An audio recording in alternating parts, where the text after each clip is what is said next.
Woo!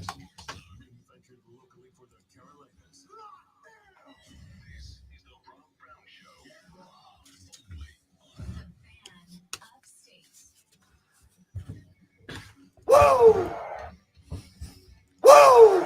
Woo! Woo! Woo! Yeah! Woo! Yeah! Woo! Yeah! Yeehaw! What the hell was that one? What the hell was that? That's my favorite one I found today. Yeehaw! Yeehaw! Ladies and gentlemen, welcome in the Rob Brown Show's on your radio. This is the Fan Upstate. Howdy, y'all. Good to be with you. It is a... Yeehaw! You said howdy. I mean, you know. It's Friday. I'll stop. I won't. No, you won't. No, I won't. You won't, and you shouldn't. I'm looking at all the spots that I still have on here where I don't have anything. At some point, I'll have too much and I'll have to figure out where things are. But, you know. Yeehaw! Someday Rob's going to do his. That way we can duel. Yeah, I really need to. I got to stop being distracted by work and relationships and family. Whereas, you know, I have none of that. So I just play. That's a nice hat, by the way. Thanks. And you may wonder, how could I see said hat? Well, you know, we're on Facebook, YouTube, Twitch, and Twitter. You can see the hat on there. Well, you trying to figure out if it went in or not? No, it's sitting on the edge of the trash can. Can you see it? It's on the edge. It balanced. I don't know if it's leaned against the wall, but it's on the edge of the trash can. Why would you? How are you? I'll take it. I'll take it. Ladies and gentlemen, happy Friday. Welcome in the Rob Brown Show's on your radio. It is the Fan Upstate. I am Rob. The great Lonzo is the other seductive voice you hear this morning. I am going to apologize to you because you are not going to get the usual level of volume out of me, or I'm going to say you're welcome to some of you. You're not going to get the usual amount of volume out of me today because I don't know what jerk tree decides to shed its pollen in the middle of July, but I am getting my entire posterior kicked right now.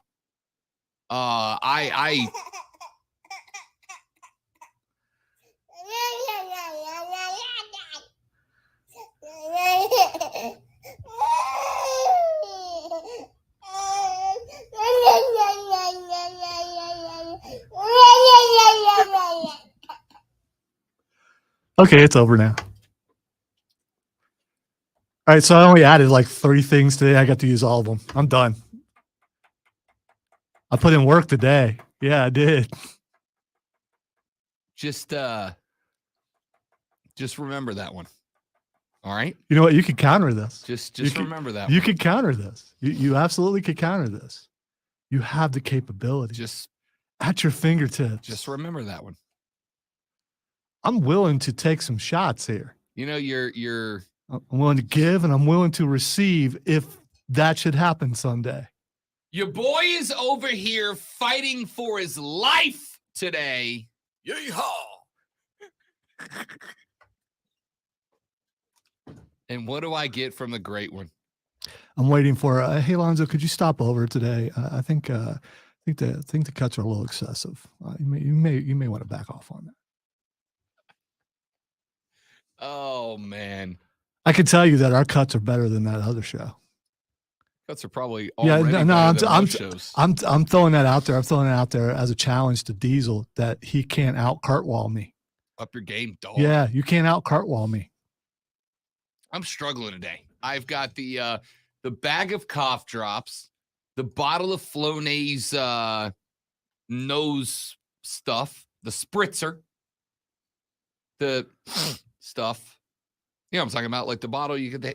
Your nose candy. Yeah, that's not a thing you should say on the radio about me in studio. Actually, at all, now that I think about it. Wait, that's not what that's called? No, that's what something very different is called. Oh, that's what they found in the White House. Yeah. Okay, all right. Yeah. So maybe we're all going to take just a second to walk that one back, right? Right? What? Right? What? Right? What? A lot of stuff to get to on the radio broadcast today. I would say you're Ricky Smithing, but I don't know that anyone would get that reference because it's a deep cut reference from an 80s movie. Hit us up on the stream. Let me know if you get my Ricky Smith. I don't. He's trying. He's trying. It's fine. It's Friday, you know? It is. I don't know why. What's that from? Don't move on till you tell me what that's from. I don't know why Friday gives you license to go, yeah, you know, man, it was Friday. I mean, why does Friday give you that license to just go a little bit further than what you normally would? As if it's possible here, but I think I'm maybe proving that. It was a Cusack movie there.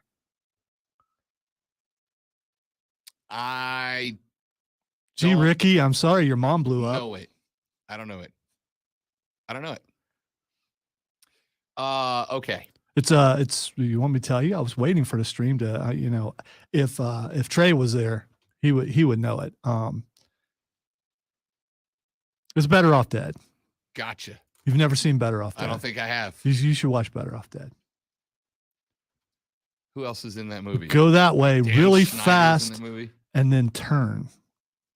So it's a NASCAR movie. No, they're talking about skiing. I'm joking. They're talking about skiing. That checks out. Skiing the K-12. That checks out. We got a lot to get to on the radio. I'm sorry I killed the show with my 80s reference. It's early. And you're a child of the 90s. I've got time to save it. Do you? Well, it's 2 hours and yeah, I guess you do. We are booked up today. Let me tell you guys first and foremost before we get too far down this path. Next Tuesday, the Rob Brown Show will be the Rob Brown Show Light. I will be alongside my colleague, my partner in crime, Mark Ryan. We will be down in Clemson. We will be on campus. We'll be in the facility. It is Clemson's individual media day. We will get the opportunity to talk to Dabo, to talk to the coordinators, to talk to some of the players.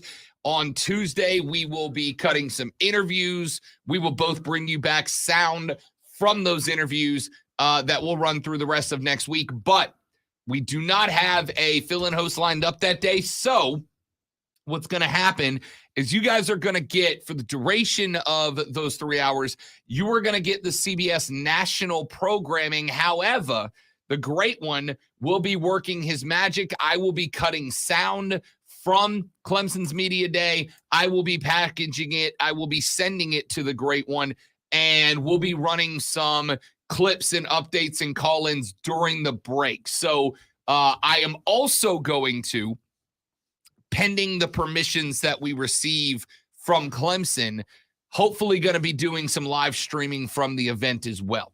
So you guys will get some live streaming of Dabo, of the coordinators, of the players, of the event itself. I will, if I get permission, again, try to give you guys a virtual tour of the parts of the facility we get access to, which there have been some good ones. I do know some of the schools are a little bit secretive about what they allow to be seen and not seen in their facility. So depending on the permissions that I receive from Clemson, I will be cutting in on the air to kind of tell you guys where we are, what we're doing, who we're talking with, yada, yada, yada.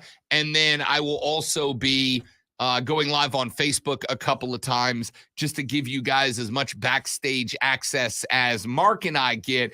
And then I'll return to the airwaves on Wednesday like normal and let you guys know what's going on there. So is this the that thing where they have the competition stuff? Correct. Okay. All right. I'm just curious. Correct. Now, I don't know if they're doing that this year or not. They sent out the email the other day, and they said there would be more details to come. I have not seen what those are yet, so I don't know if we are going to be having the Media Olympics this year or not. Let's see. Here's the email right here. So this isn't you get teamed up. You don't actually get to choose your team, right? Because if you did, correct. I'm sure you and Mark would dominate.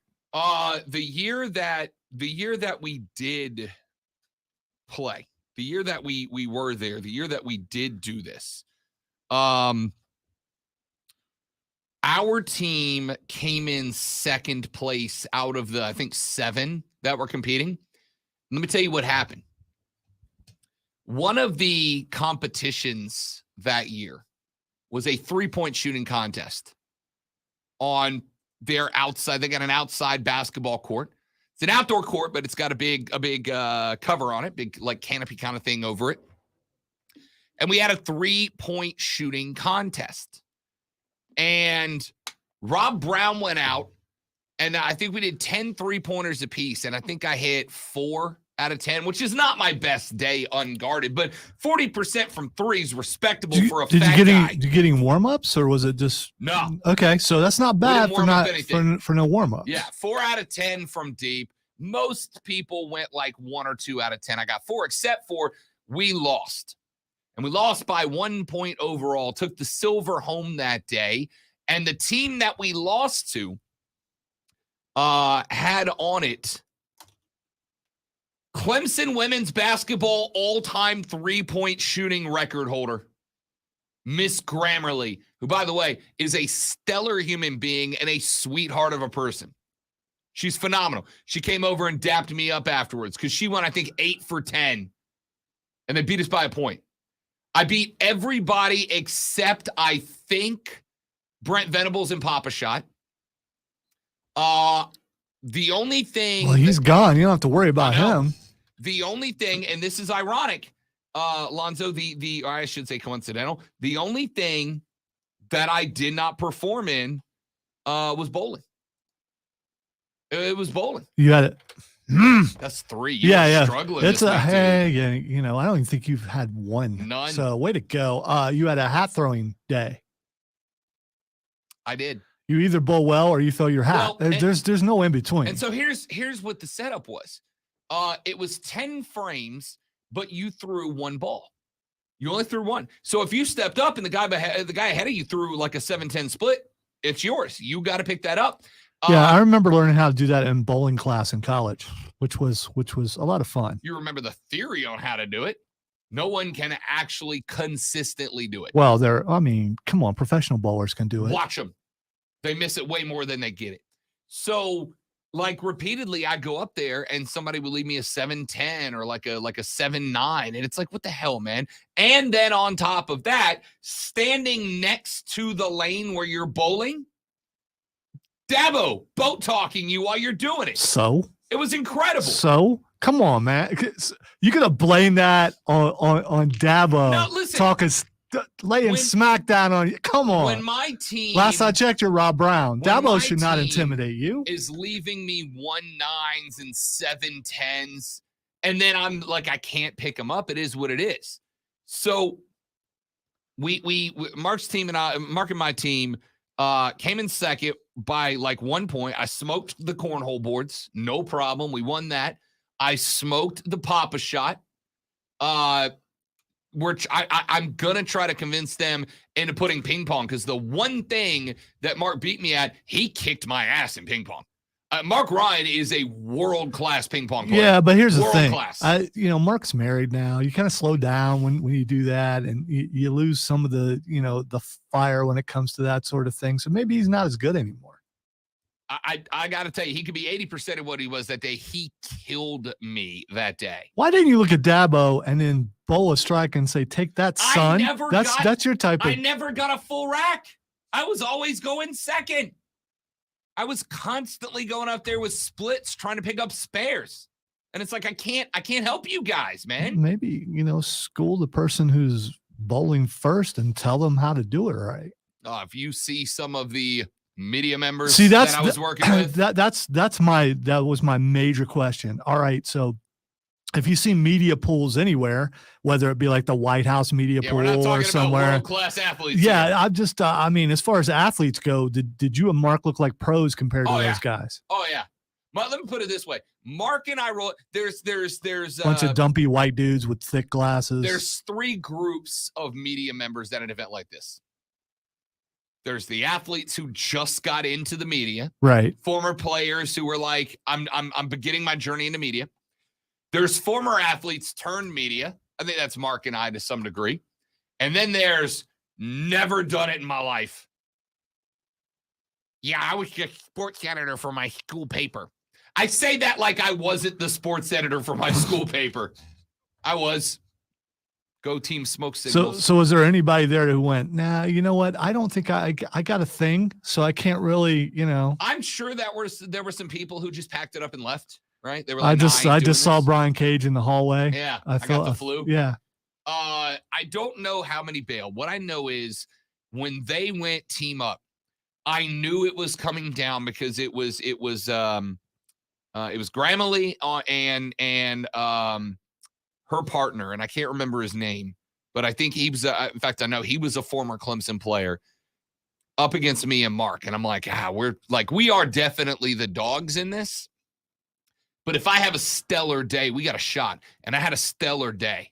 Did you try to get in their head though? I mean, if you went head to head to them? Now, what am I going to do? Smack talk the greatest 3-point shooter in Clemson basketball Absolutely, history? man. You either talk the smack or you don't, and it doesn't matter who's. It could be the president of a foreign country. You look at them and go, I mean, if you don't know who I am, you will by the time we're done with this. Yeah, I'm gonna get up in your head if I know I got a chance. I just listen. I'm confident, right? I'm handsome.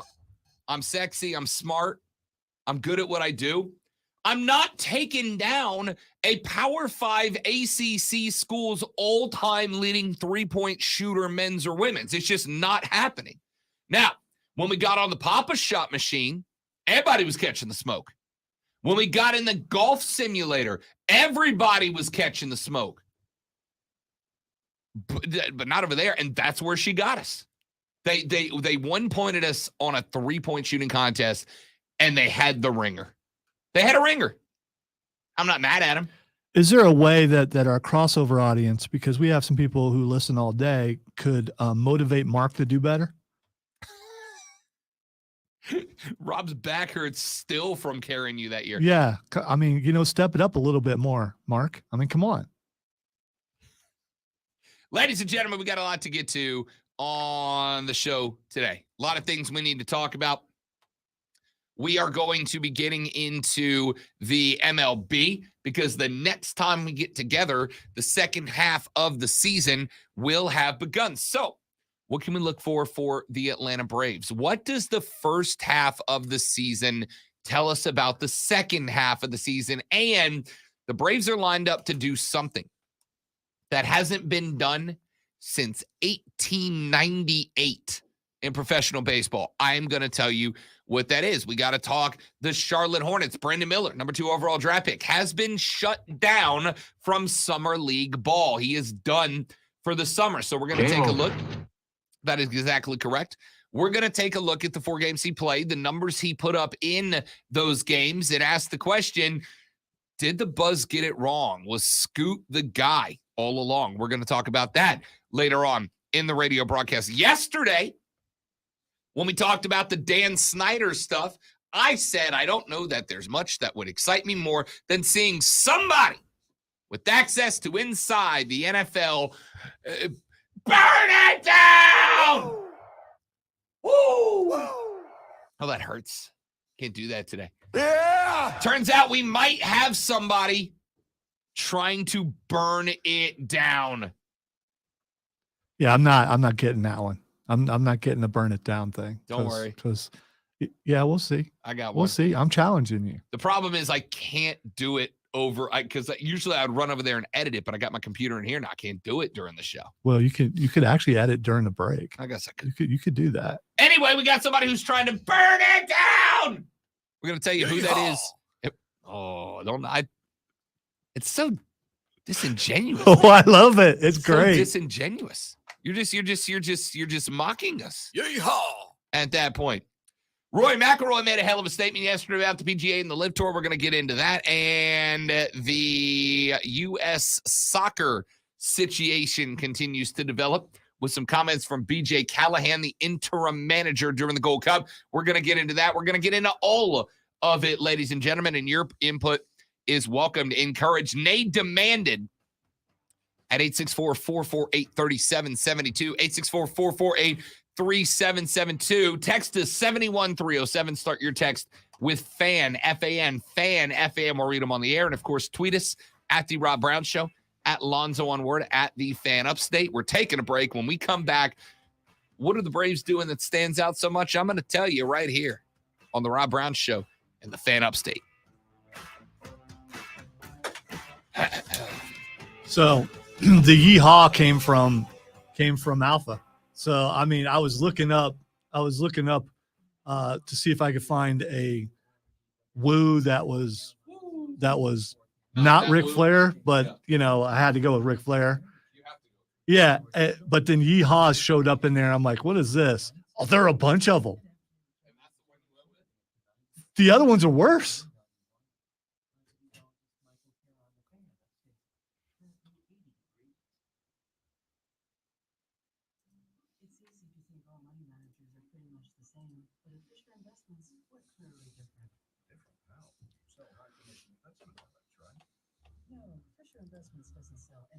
Trying to get my cut timing back. I used to be better with it back in the day.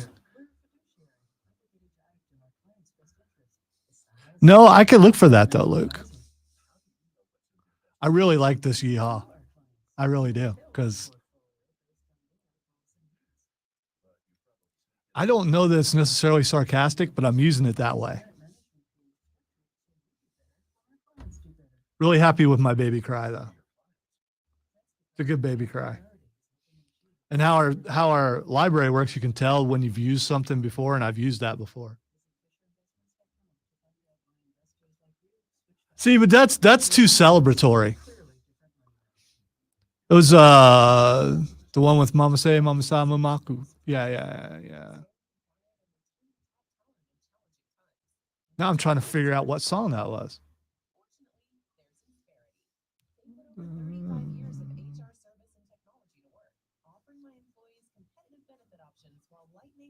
Don't stop till you get enough. I think that's what it was.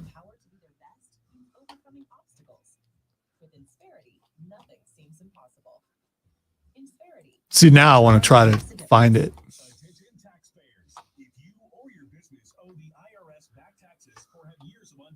I figured it out. I mean, but thank you also.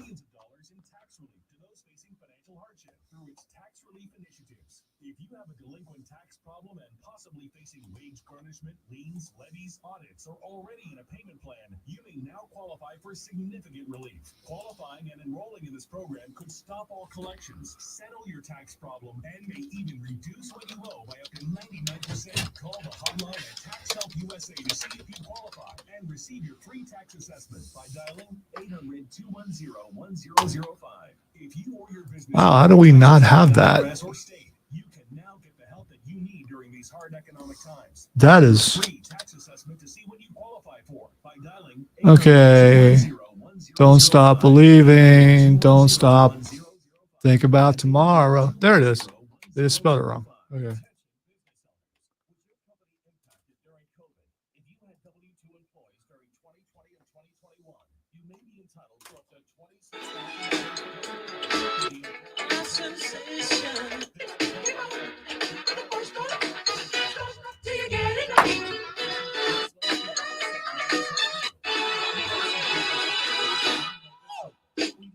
Trying to remember where that exact point is there in that. Are you pulling a hee-hee? No. I think it was. Yeah, it was James said the yee-haw from, you know, when they stop in the middle of the song and go yee-haw. I like my yee-haw better, but, you know, to counter that yee-haw, I'll put it on my list.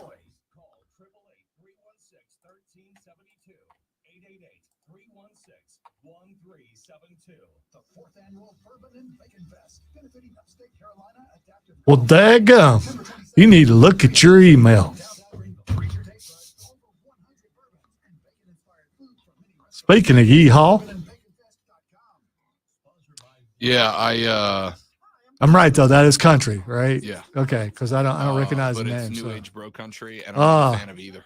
Do they country rap? Because they don't have bars like me. They have don't- spots. They don't have bars like me. Man, I get up there and I rock that but country it's right. mostly new age country. That being said, I'm leaving right after the show today because we're going to Charleston for the week. Would Rob's Hat open up for either of those guys? I don't think we would. They wouldn't let us. They're not do it. traditional enough. Correct. Gotta be traditional. Now, if Hank Jr. was touring again or someone like that, or Toby Keith, we do really well. Toby Keith.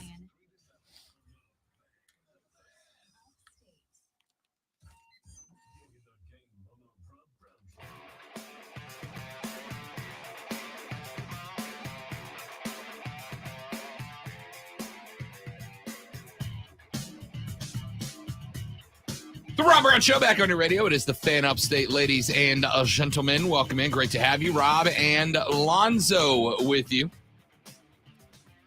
here on the radio broadcast. You can be a part of it, 844-326-3663. Text us 71307. Start your text with FAN. I don't know what this is about, but somebody just texted the show, and it simply says, FAN dancing on the ceiling. That's all. I mean, oh, whoa, what a feeling. But I don't, what's that? I don't know. Yeehaw! Why does that bother you? Oh, Because it's so disingenuous. it did exactly what I thought it would do. They took some city slicker, put him in front of a microphone, said, give us your best yeehaw, partner. And that's what he came up with? Yeehaw! That's weak, man. That's weak. I bet that guy eats salsa from New York City. New York City. New York City. All right. The Bravos of the ATL, 25%, baby. Let's do this thing. The Bravos of the ATL are having themselves a season. In fact, they entered the All-Star break with a 60-29 record. That is the best in baseball. They are currently on pace for 109 wins. That is just 7 off of the Mariners' 0-1 record-breaking 116 win season. So if they overperform by 7 games in the back half, they have a threat to set the all-time single-season win record. Now, don't hold your breath, right? Don't hold your breath.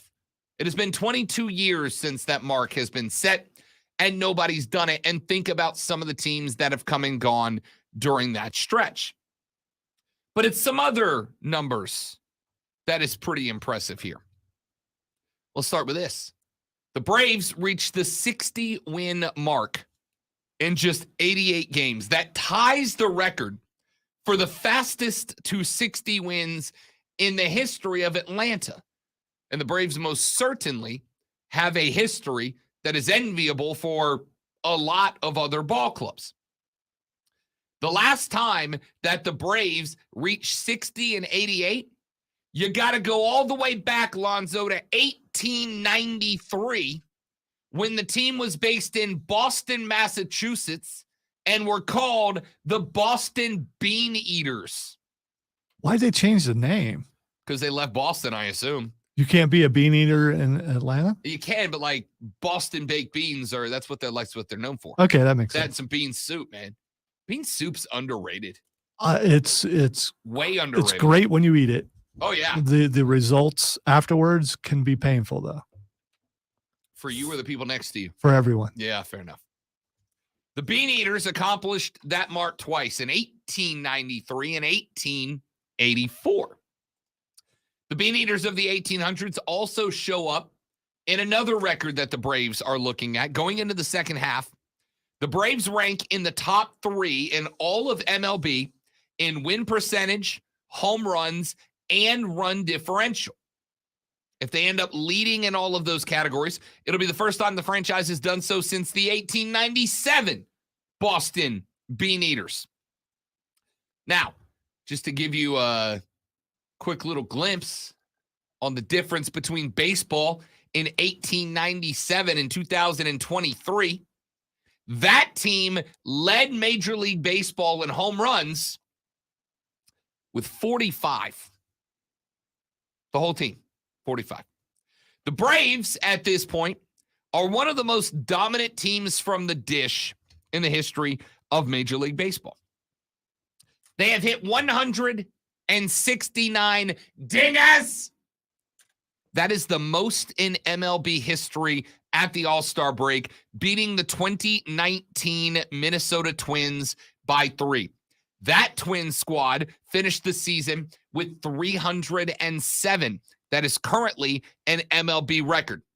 The Braves are on pace now for 308, which would break the record. Matt Olson leads the squad and the National League with 29 home runs. He is 3 behind Shohei Ohtani, the greatest baseball player to ever go on your television set. Then we take a look at some individuals. We mentioned Matt Olson. We mentioned the fact that the Bravos sent 6 position players to the NL squad in the All-Star game. The entire infield, catcher, first, second, short, and third, and a pair of outfielders. That's pretty solid. But baseball, a game that we have been talking about, needs to be growing its next crop of superstars, is, in my ever so humble yet frequently correct opinion, ignoring Ronald Acuna Jr. right now. Acuna was already on pace to be one of the most exciting players in the history of Major League Baseball. And I'm not saying that because I'm a Braves guy. I'm saying it because it's true. It's damn true. Ronald Acuna Jr. had the knee injury. It cost them some time. It cost them some momentum in that department. But since his return from that knee injury, Ronald Acuna has been doing things that are remarkable. In fact, the only thing wrong with Ronald Acuna Jr. right now is that he's doing what he's doing while Shohei Ohtani is doing what he is doing, and while Luis Ariz is doing what he is doing down in Miami. If it wasn't for Shohei Ohtani, who I genuinely think could be bringing home a dump truck worth of hardware this year, he is an He is an AL Cy Young Award candidate right now and a pretty good pick to win it. He is a threat and is on pace to hit 62 home runs. Flashback a year. Do you remember what was happening last year? Aaron Judge was on pace for 62 home runs, and we were all talking about it. Now he is a 6'7" power slugger. Shohei Ohtani is notably not that. And yet, Shohei is in a spot where he might run down Aaron Judge in his 62. I don't think he's going to. We'll get into the reasons later in the second half of the season, but he's on target today. Then you look down at Miami. Not only do you have a Miami Marlins team that is right now blowing people away. This is a Miami Marlins team that everybody predicted would finish second to last in the NL East, and instead, they are 3.5 games better than the Philadelphia Phillies. They are 10 games better than the New York Mets, and they are only 8.5 games back of the Atlanta Braves. To put that into perspective, if the Marlins played in the NL Central, they would be leading that division by 3 games. If the Marlins played in the NL West, the West, that's where the Dodgers and the Diamondbacks and the Giants and the Padres play, they'd be leading that division by 2 games. If they played in the American League Central, they'd be leading that division by 8 games. If they played in the American League West, they'd be leading that division by a full game. The Marlins are one of the best stories in Major League Baseball this year. And their team success is being overshadowed, and I understand why, by Luis Ariz. Ariz is working on a 400 season. Now, I'm going to say he's not going to get there, much like I'm going to say Shohei's not going to get there. Because the deeper you go into the season, the more pitchers are figuring you out. They're learning your cold zones. They're learning where they can get you to chase. It gets progressively harder to hit this consistently as the season goes on. Luis Rise, about 3 weeks ago, was sitting 398, 400, depending on any given at bat. That average has dropped to a pathetic 383. And unfortunately, I do think it's going to start coming down. If Ronald Acuna had the season that he is having now, 3 years ago, before the rise of Shohei to be the guy he is now, if Ronald Acuna Jr. was having the year he's having now, last year, before the rise of Arise, Ronald Acuna Jr. would be discussed as having a historic season right now. I was talking with Cody Decker on Bet for the Cycle, the United States of America's best baseball gambling show, which airs every Saturday from noon to 4, including tomorrow on the BetQL network. And I said, I'm very frustrated because on one hand, I feel like we are getting to watch something special in Shohei Ohtani. Obviously, if you're not paying attention to what he's doing, you're missing out on one of the greatest seasons that anyone has ever had in baseball.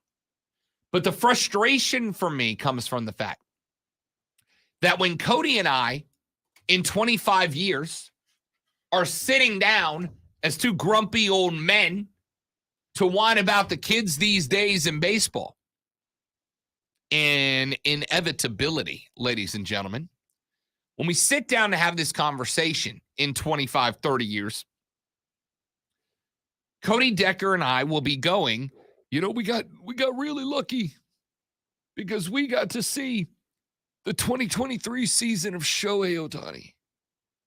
And if it wasn't for that, the conversation would be if he stays on target. We got really lucky.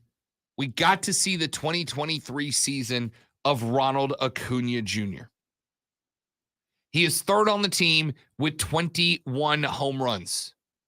That in of itself ain't bad. He's on pace for 42. That's a pretty stout number for a speed outfielder, right?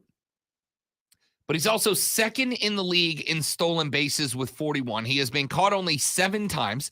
He reached the 20-40 mark in 84 games. That is the fastest anyone has ever done so in Major League Baseball history. To give you a sense of where this stands for Ronald Acuna Jr., the last guy, Lonzo, to hit the 20-40 mark in 85 games or less, you got to go back to 1990.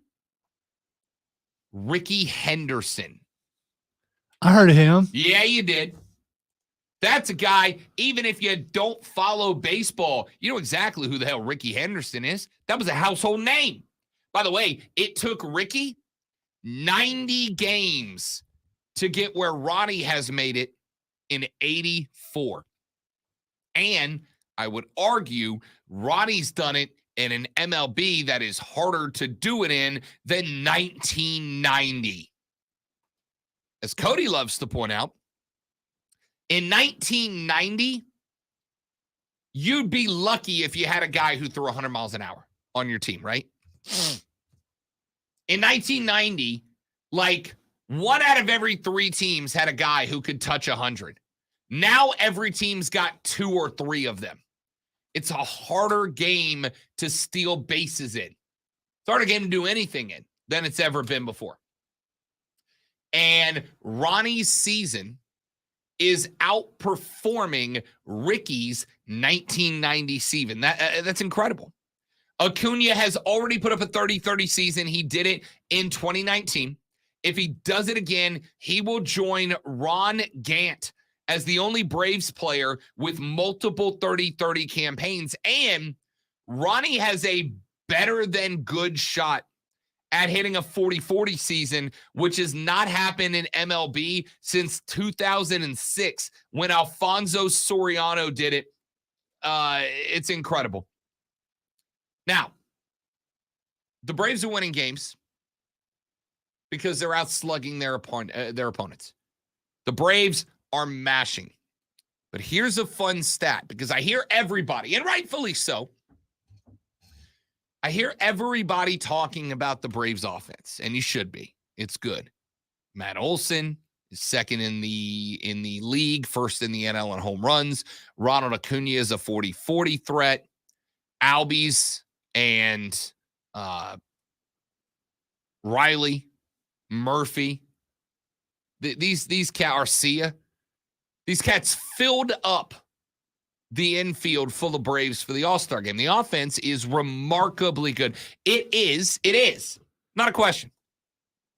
This is the best Braves offense of all time. And everybody wants to talk about it, and they should. But here's fun. Lonzo, let's play the Rob Brown Show Home Edition. Can you take a stab at the team in baseball with the best ERA? I'm going to, a lot of baseball teams. I'm going to go with the Atlanta Braves. The Atlanta Braves. That is correct, sir. They are sitting right now on a 3.63 ERA. It is the best in baseball. And, ladies and gentlemen, they're doing it without Max Fried, who is set to do his rehab soon, hopefully make his way back. They've done it without Ian Anderson. They've done it without Kyle Wright. They've done it without Mike Soroka for a large part of the season. You have Spencer Strider, who is a dude. They have Bryce Elder, who turned into an unexpected all-star. Nobody thought Bryce Elder was getting picked to the NL all-star pitching rotation, but here he is. You've got all this going down off the bump for the Braves. They are right now, without all those names, the best pitching staff in baseball, ERA-wise. It's pretty damn impressive. And they are set to get Max Fried back. Mike Soroka is back and finding his groove. You've got opportunities here. Only 5 teams in the past 100 years have finished the season in both OPS and ERA. And one of them was the 1927 New York Yankees. Why do I bring up the 1927 New York Yankees? Because the 1927 New York Yankees had a cat named Babe Ruth playing for them. And the Babe went yard 60 times that year. So they needed an all-time legendary batting performance out of the great Bambino, the Sultan of SWAT, in order to get them to that spot. The Braves are doing it with a 1 through 9 lineup that you can't pitch around anybody. You can't pitch around Matt Olson, despite the threat he is, because you got a Murphy and an Arcia and an Albies and a Riley and an Acuna. You got all these other cats out there that if you pitch around Olson, fine, the next guy can slug too. The next guy can slug too. 3 of those 5 teams I just mentioned that led the league in both ERA and OPS, 3 of those 5 teams went on to win the World Series. If you are a dude who likes to place your bets and say these teams can win the World Series based on these stats and these teams can't based on these stats, ladies and gentlemen, the Atlanta Braves are the only pick. I'm not saying they will. I'm not that kind of cat. I'm saying if you look and you bet on numbers, the Atlanta Braves plus 350 as a World Series champ does not seem as bad of a number as it might on its initial viewing. Let's take a break. We come back. We will wrap up this hour of the radio broadcast. I got a few more things I want to get into, including Lionel Messi, ladies and gentlemen, is in Miami. Set to sign his contract any day now and get his MLS season underway. What does it say about American soccer that Messi's here? I'll tell you and give you some thoughts on what the future might look like after the Argentinian gets started on the Rob Brown Show in the Fan Upstate. I got to get those cough drops because I'm starting to hurt.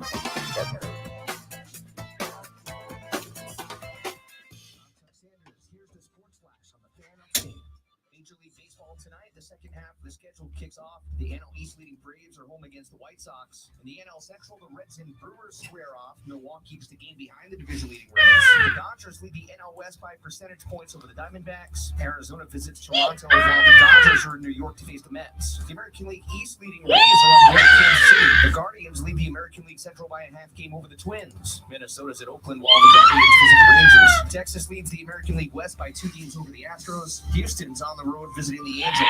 Just 3 days after Northwestern University fired longtime football coach Pat Fitzgerald amid a hazing scandal, Northwestern baseball coach Jim Foster was fired Thursday after an internal probe revealed he engaged in bullying and abusive behavior. Fan Upstate is your home for Furman Paladin sports all year long. Download the Odyssey app, search the Fan Upstate, and listen anywhere on your phone. I'm Chuck Sanders with the Sports Flash on the Fan Upstate. I think that's the one right there. Coming home from a hot day to find out that your AC unit isn't working. When this happens, you need an HVAC company. This is as bad as the other one. Like Priority Heating and Air. Their HVAC specialist will give your system a thorough checkup. And if you need a new unit, Priority Heating and Air is a proud distributor of the Coleman line of HVAC systems. So keep your family okay cool this summer and get Priority Heating and Air a call today at 591. You're not going to go into Rob just heard a cat sound mode, are you, Keegan?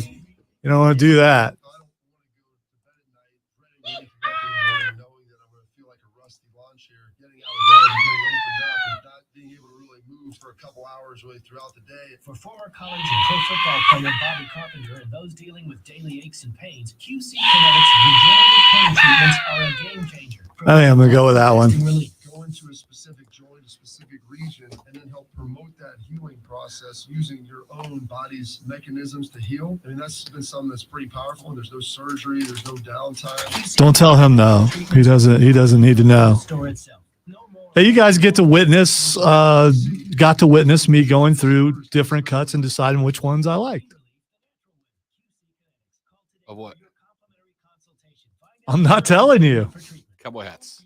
No, I was doing sound cuts while you were out. Yeah. Somebody is playing, I assume, a video game of a character making Mario noises, but it's like a high pitch, like a female voice. I can't find it. I walk around trying to find who is playing that game, and I can't find who's doing it. But all the way around the hallway, you can hear wah, woo, hee.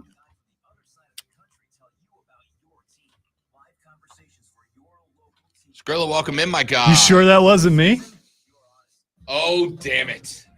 It was. Are you sure It that was. You sure that wasn't me? I didn't even think about that. Man, I'm an idiot.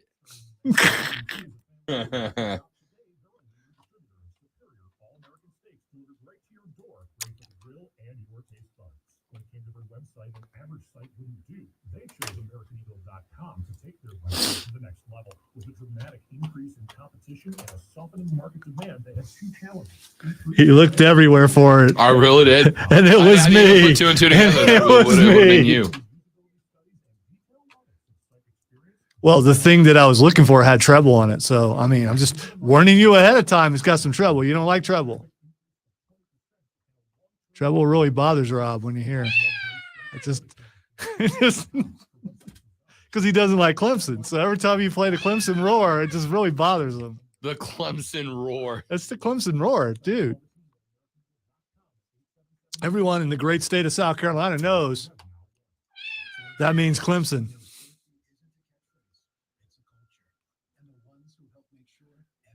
Look at that, back-to-back Ranger. Huh. Let's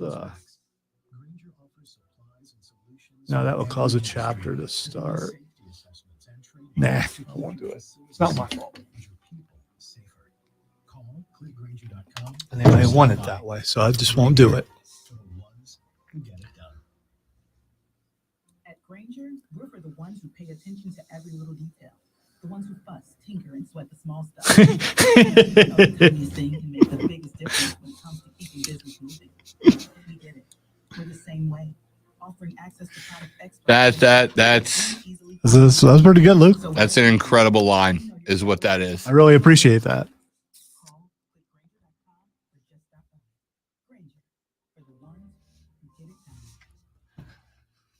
From the Ingalls Market Studio. Upstate, 97.7 FM Greenville, 97.1 FM Spartanburg. From the Free Odyssey app, CBS Sports Radio.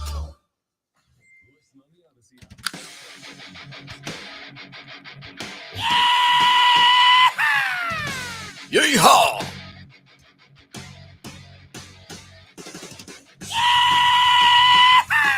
Yeehaw! So you went from the most disingenuous yeehaw of all time to Fievel. From Fievel Goes West. Don't you be disparaging Fievel now, because somewhere out there, you do realize that Is that song's one of the from- most unappreciated songs of all time? I think it is, right? It's a great song. He has a beautiful voice. He Great does. song. All right, ladies and gentlemen, Lionel Messi, the GOAT so far, is in Miami. The 36-year-old is about to sign a fat contract with Inter Miami, the MLS team that is currently owned by David Beckham. Yeah! He will be playing his ball here in the great United States of America, and we can speculate all day long as to why. Got a bunch of reasons. The one that I have subscribed to the most is that he really does want to be the Michael Jordan of planet Earth, right? He wants to be what sports globally, what Jordan was to sports in America to sports globally. And in order to do that, you do have to have the United States. You got to be that guy. Now, while I don't know that Lionel Messi will ever reach the level of acclaim that Jordan has in the United States, I think there was proof like yesterday, or I don't know if you're going to mention it, that he's never going to reach the acclaim because he was at Publix and only one guy recognized him. That's the Messi? I get that you want soccer to grow, but when the biggest name in all of the world goes to Publix and only like one guy recognizes him, I think you have a problem. What was the setup for that? Was this like a video clip that went out? No, there are pictures. It's everywhere. It was even mentioned on our stream feed. Really? Yeah. I'll have to go check it out. I did not see that. Out of all the places, though, I mean, he went to Publix. Well, in fairness, That's where the rich people go. So I guess that makes sense. in fairness, Lonzo, I go to the store all the time and people don't recognize me, right? Yeah, but you're wearing the hoodie and all the things to try to, except for the person who checks your receipt. She knows who you are, or he, or non-discriminate, whatever it was you said that was. I went there yesterday because I was making. I made street. Did you do it? Did you do the thing where you just went by and said no? No, I didn't. I had 4 items. I did get a little snippy though. I'm not gonna lie. I felt bad about it afterwards. I got sour cream, a bag of frozen shrimp, tortilla shells, and some avocado lime taco sauce. Right? 4 items. I'm leaving. She's like, "Can I see your receipt?" I'm like, I have 4 things. I have 4 things. You think nothing in this bag, with the exception of a bag of frozen shrimp, costs more than $2.50, ma'am? If I rolled up out of here with this bag, y'all are out $11. Anyway. So Lionel, I got to say this. I don't have enough time now. Lonzo set me off on receipt checker again. Unbelievable. I fall for it every time. All right, I'll talk about the Lionel Messi thing coming up in a little while because, dude, You should look up the Publix thing. You'll have just time. did. Did you? I just did. Yeah. And if he was in Publix with me, I would go, "Who's that?" Because he's not a football star or a basketball star. I mean, not what we appreciate here in America. I'm sorry, I thought this was America. America. We'll talk about that. Leave Brittany alone. Leave Brittany. Where the hell did that come from? Remember, she said America after she got backhanded by the. That's right. Man, you've already Victoria forgot Mignogna. about that. Oh wow, That's how irrelevant she is now. Just listen. completely out. Brittany's a queen, but I can't buy the story. I tapped him on the shoulder. There's video. You haven't watched the video? She does not tap him on the shoulder. He's 7'5". She She's 5'2". Watch the video.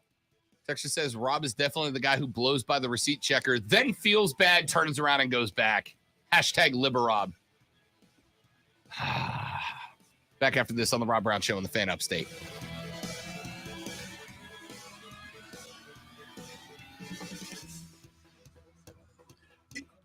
in all seriousness, for soccer to reach what you want in America, the biggest star should be recognized in a grocery store by more than one person. Good on him, though. I mean, because he was able to do his shopping and only got bugged by one guy. I mean, I'm going to go full Lonzo here and say It's a work? No. that Miami sent security with him so that he could shop unmolested by you heathens. I don't believe it. My story is better for me, so I'm going to go with mine. That's how that works. I prefer my take. Statewide, 4 out of 5 employers who post a job on ZipRecruiter get a quality candidate within the first day. And right now, you can try ZipRecruiter for free. That's right, free at ZipRecruiter.com/radio. That's ZipRecruiter.com/RADIO. ZipRecruiter.com/radio. No, I agree, Keegan, but it also points out that he's not that big of a star here. Oh, listen, I'm not arguing that. And I Lionel Messi is keep anywhere near- hearing how soccer in America is going to reach the heights that it is. And this is more proof that it's not near that. What is the heights? Because I've never argued it's going to compete with football. By the way, why do you think that when I say that I'm talking about you? Because I'm the one who brings it up all the time. No, you, I mean, you do talk soccer, but so do a lot of other people. This show is the soccer show in the upstate. All right. I have been told this story for quite a long time from other hosts also. So that's what I'm saying. Okay. Because I am the old, as you call it, I have worked with other people who've also told me that for decades. And still the biggest star in all of soccer can go to Publix. For your sake and all the other people who want it to be. Messi just rolled up in the Publix by himself. That's the story. No. That is the story. It absolutely is a story.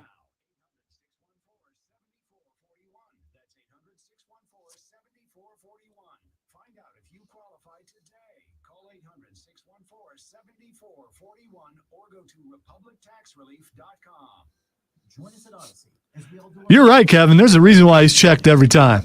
Because we get checked every once in a while, but you getting checked every single time. It's either a listener or it's just maybe she wants to see what's Rob Brown cooking tonight. Still think there might be a thing going on where he's such an attractive young man and she just wants to spend some quality time every time he comes into the store.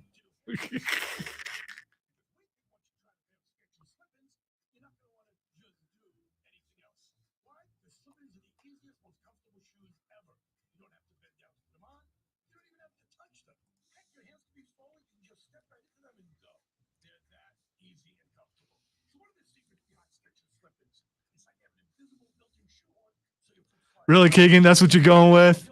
There was no one in Publix because everyone, that's what you're going with? Yeah, that's what happened. That's what happened. Florida's big on Publix, bro. Big on Publix. You done pushed the Publix button. Look out. Pub subs, bro. I will admit the subs are really good, but everything else I think is overrated. It's just a grocery store. And the people who go there that I've seen are like going, look, I go to Publix. I don't go to Food Lion. I mean, Publix Walmart. Publix is better. Nah, it's a little, the product, it's a little more expensive than like say Ingles or someplace like that. Because it's better. No, You pay it's the more same. money for something that's better. You don't. Yeah, you you do. don't really. I know how grocery works. I was in grocery for a really long time. They slap a label on the same stuff that they sell at No, Walmart. Publix is better. Okay. All right. Next thing he's going to say, well, I only shop at Trader Joe's. You a Trader Joe's guy? I've been a couple of times since I moved here, but it hasn't like worked its way into the consistent rotation. It's more along the lines. There's like 3 or 4 things that specifically that Courtney likes that you get from Trader Joe's. Keegan, you're right again. You're on fire. That's exactly what it is. Publix? It's the Target. It's like Target. Yes. I'm fancier, so I'm going here. Yes. I would not be and I'm not going to go. Oh, how could I go with those miscreants over there at the Food Lion or at Walmart? How dare they? You can just sit in the Publix parking lot and just watch people coming in, and they look snooty getting out of their cars. It's just.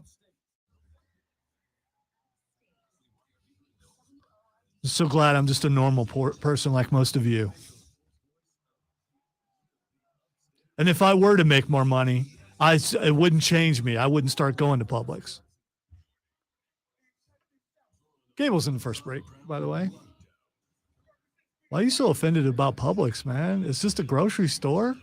I'm not. We're just doing this thing. It's not really directed at you. Record, I want y'all to stay out of Publix. I want y'all to stay out of Publix. Yes, leave it to. I think we all know that's not where you went Leave to it get to your us. receipt checked. I Leave think it we to all us. know that. Because you look, y'all got to stop letting these stream conversations bleed onto the air. It's gonna start a fight. Yeehaw! Facebook.com/TheFanUpstate, Twitter.com/TheFanUpstate. Search and subscribe to The Fan Upstate on YouTube or The Rob Brown Show on Twitch and watch the stream, because when you do, you're going to get some conversations off the air. You're not going to get on the air until they bleed onto the air. You're taking it way too personal. You are. It's just it's just an observation. That's all. All right, so let's set this up. Here's what happened. During the break, we were talking about the Leo Messi goes shopping story, as a picture popped up on the socials yesterday of Leo Messi shopping at a Publix in Miami and not being harassed while he was doing so. Recognized. Whatever you want to call it. No one knew who he was. Yeah, no one knows Leo Messi. That's it. So Maybe they glanced and said, "Wow, he's got a nice tan." Maybe that's what they did. But other than that, Keegan, being the A+ smarter that he is, said that nobody was there because they were all at other grocery stores of a lesser reputation. I'll just say it that way. To which I said, way to be sponsor savvy there. Way to go, man. He's a professional. pro.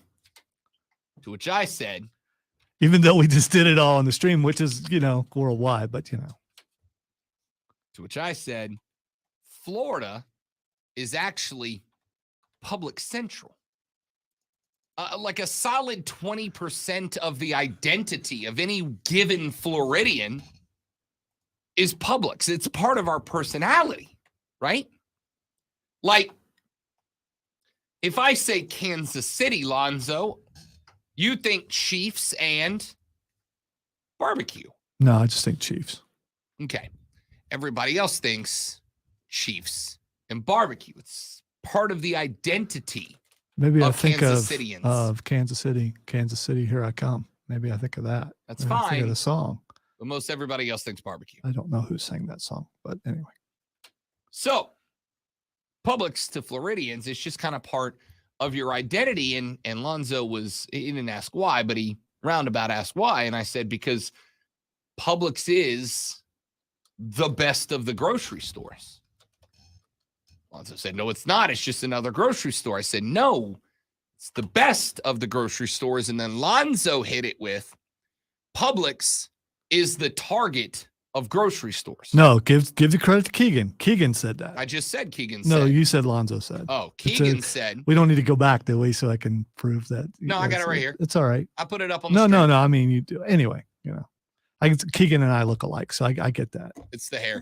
It is. Keegan said Publix is the Target of grocery stores.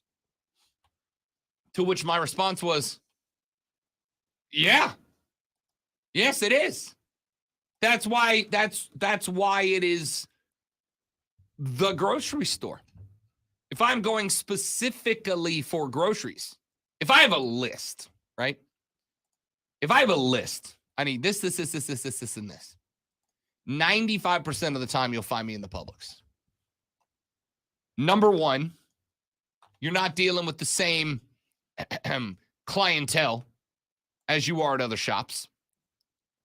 Number 2, it's much cleaner than most other grocery stores. Wow, man, why are you coming at the audience like that? I'm not coming at Like, anybody. you know what? Shop where you want to shop. But if you shop at certain places, you're gonna there's something Oh, that goes with listen. it. It's I don't want to say stigma. I want to say I don't know. Maybe it's the stereotype, but the stereotypes are out there for a reason. Let me be abundantly clear.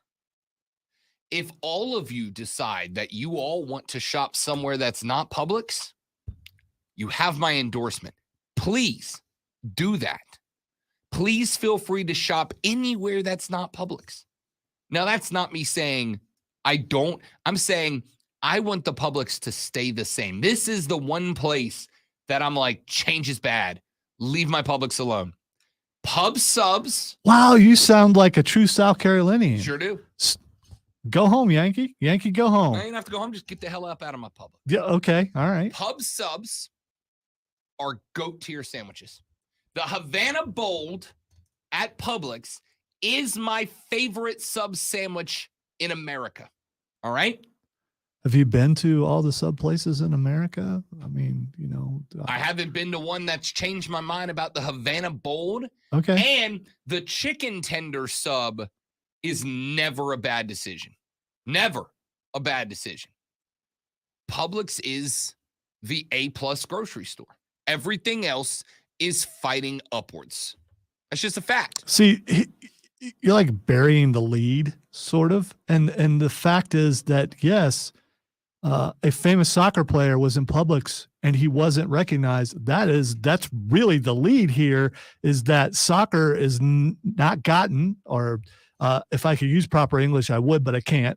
So it hasn't risen to the level that those of you who have said that soccer's on the rise should be. And I'm curious as to why that is. So it should be to the level where the biggest star in soccer should be mobbed and not able to go to Publix, Walmart, wherever, without them closing the place down. And he was there, and this one dude's like, hey, you look like, and that's what it was. Let's start with, first off, the people at Publix are above that. All right.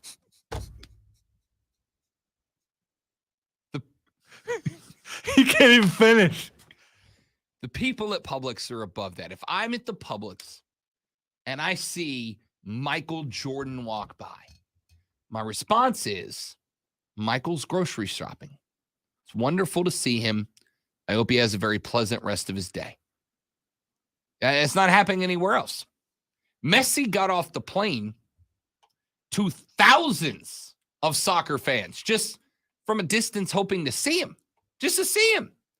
You're not convincing me. I rolled up into any Publix and wasn't recognized. All right. I am curious if there's a way to see if shopping at that particular Publix, if it will suddenly see a surge of more customers or if it will remain the same.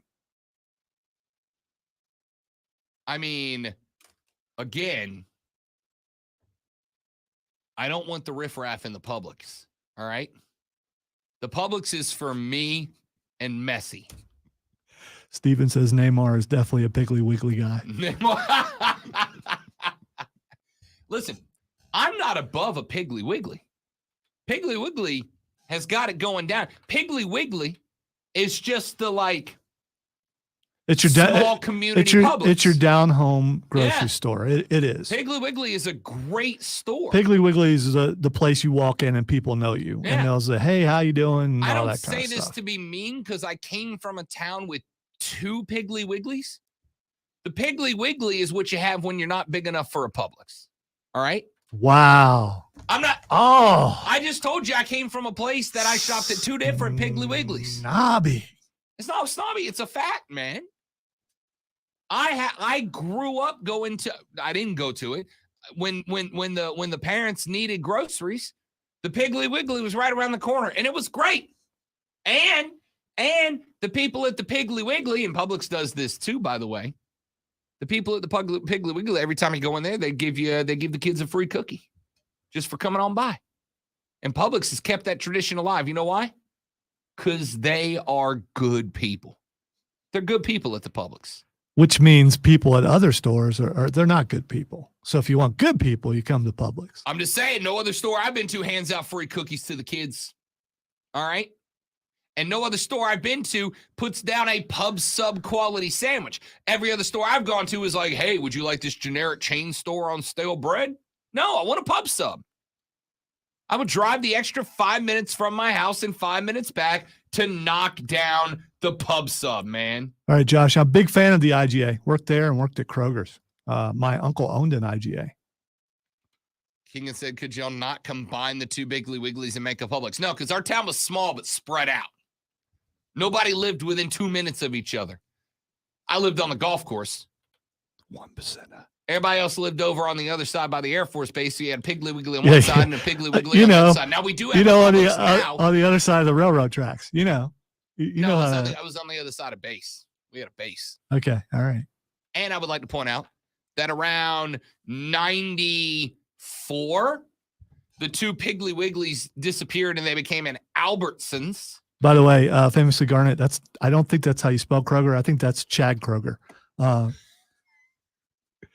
I used to work at Kroger also. So, yeah. Look at these groceries. Throw them in your buggies. Take them to the checkout. All right, I don't have a word that rhymes with checkout off the fly. Yeah, your Kroger is not start. as good as your Scott Stapp, but you know. All right. Let's get away from this. No, Kevin, Rob wouldn't survive at the Gray Court Dollar General. I was going to say, I'm at the DG by the house all the time. The DG is my emergency bill. Ran out of AA's for the Xbox controller. Let me hit the DG. The Gray Court one it's interesting. I believe you. I got recognized in there. And someone walked up to me and said, hey, are you Lonzo? And I was like, yeah. I like it. I think I'm a player. I've been just as recognized as Lionel Messi. You would.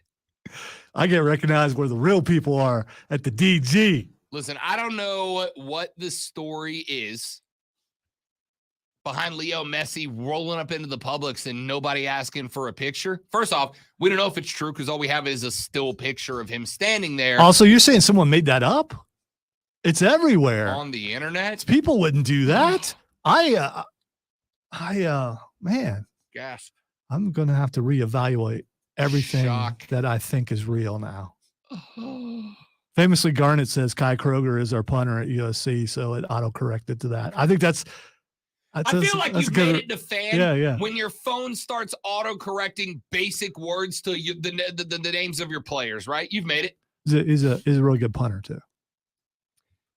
Leo Messi is signing with Inter Miami, and he is doing so for like a boatload of money, but it's not just the money. There's a lot of other things that are coming along in this contract negotiation for the guy I think is the GOAT so far in Leo Messi. The 7-time Ballon d'Or winner is headed to Miami, and the contract is ridiculous. The dude is Forbes' second highest paid athlete. And I would suspect, courtesy of money and the way it works, is probably why he shops at Publix. Yeah, because he got Publix money. Right? Exactly. He got Publix money. Yeah. And I respect that.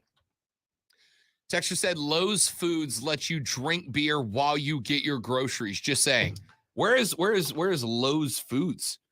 I gotta tell you, that's gonna jump you right up there by the Publix. I'm not gonna lie to you.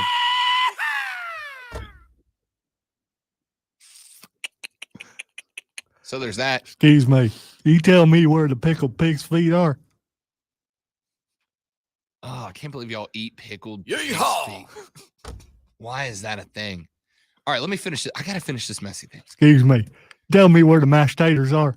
According to Sportico, Messi's 2.5-year deal with Inter Miami is worth up to $150 million total from his salary signing bonus and equity in the team. But that is not all. He also has revenue sharing agreements with Adidas, with Apple, and multiple other smaller parties. to the point that Sportico said Messi's compensation for playing at Miami will be, and I quote, unprecedented. One of those things, the thing with Apple, is going to pay him a certain percentage of the new memberships that Apple TV sells because Lionel Messi is playing in MLS. And Apple TV holds the exclusive rights to cover MLS games. So, you got to think wider than just this country. You can get Apple TV anywhere. You can get it in South America. You can get it in Europe. You can get it in Asia. So it's not just a matter of how many Americans are going to join Apple TV. It's not just a matter of how many Americans are going to tune in to watch Lionel Messi plays. It's how many global citizens. And the answer is likely going to be in the millions around the world. And Leo Messi is going to get a cut of every one of those guys that jumps in. That's insane. Apple and MLS have a $2.5 billion decade-long contract with each other. And now that contract is about to become worth a lot more, and Messi's going to get a cut of all of it. Lionel Messi is not Michael Jordan yet in America. I don't know if he'll ever be. Honestly, I doubt it, right? I doubt it. I don't think he'll ever reach the level. But the goal is not to become the new Michael Jordan in America. The goal is to be the Michael Jordan of the world. And you do have to have at least a footprint in the States in order for that to be accomplished. And it's looking like he's got a pretty good thing going so far. I'm not trying to convince Lonzo that soccer is reaching the NBA's level yet. Of course it's not. I'm not trying to say it will ever reach the level of the NBA, the NFL, hell, college football, to be honest with you. I don't think it will. What I do think it does is start chipping away at it. What I do think it does is end up somewhere in the middle. What I do think it does is swings the pendulum where it becomes more accessible, more accepted, and down the line, you will see it continue to grow. Do I think soccer could one day catch the NBA? Unless the NBA makes dramatic changes to itself, which they're starting to this year with the new no flopping rule. I absolutely think soccer can catch the NBA. Can soccer catch baseball? I think it can, the same way that baseball has made its way towards catching, same way that baseball has made its way towards catching soccer in other countries. The inverse can be true here too. But it takes a Leo Messi. This is why for years, despite the complaints of some people of stop sending over retired old European players to play here, why are you giving us Zlatan Ibrahimovic and David Beckham when they're 40? Leo Messi when he's 36? These are the type of things it takes. BOA is going to be sold out. You know what it costs right now today? You know what it costs to buy a ticket to Charlotte FC's final home season game when Inter Miami comes up to play with Lionel Messi? To sit in the top of the stadium right now, Zoe, $275. For the record, week 2 of this season, I'm going to a Monday night football game when the New Orleans Saints come to town and take on number 1 overall draft pick Bryce Young and the Carolina Panthers for half that cost. But what's the see? I don't know what the normal price for a soccer game is. Not $275. You can go to an Atlanta United game right now for like $40. $275 to go to a bigger well, not bigger. They're playing in the Mercedes-Benz Dome. To go in an equal size NFL stadium and sit in the top, $275 to see Leo Messi play. So what do you think tells me more about who Leo Messi is? The fact that every stadium Inter Miami is playing at for the remainder of this MLS season is sold out with ticket prices well north of $250, or that there's one picture of him in a public All right, so what this means, obviously, that within the sport, he is that guy. But outside of the sport, in a place where the sport is not as big as people want it to be, he's not. Whereas there are some athletes, no matter what country they're in, they're going to be recognized, like LeBron, like Tom Brady. There are some athletes like that. And if he is on that level, he should be recognized more.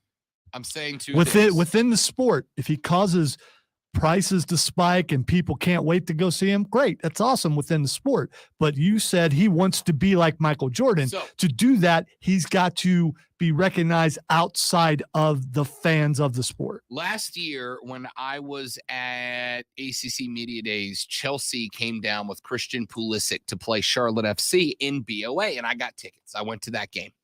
And I was sitting next to a guy and his daughter. He was probably in his mid-30s, about my age. She was probably 6 or 7. And I started a conversation with them before the match really got going. And I said, "Oh, do you come to all the FC games?" And he goes, "No." He goes, "We're not really big soccer guys, but like we had to come see this, right?" Now he's like, "My daughter plays soccer. She's growing into it, but she's like 6. She's not a diehard fan, but she wanted to see Christian Pulisic." Charlotte FC does not sell out BOA every game. That means that at least a large swath of that sellout for Inter Miami are people who are not soccer fans, but they want, or maybe they're very casual fans and they want to come see Leo Messi play. All I'm saying is, on the scale of I'm going to let this define what his image is, a sold out BOA is more influential to me than a candid photo from a weird angle at a Publix in Miami.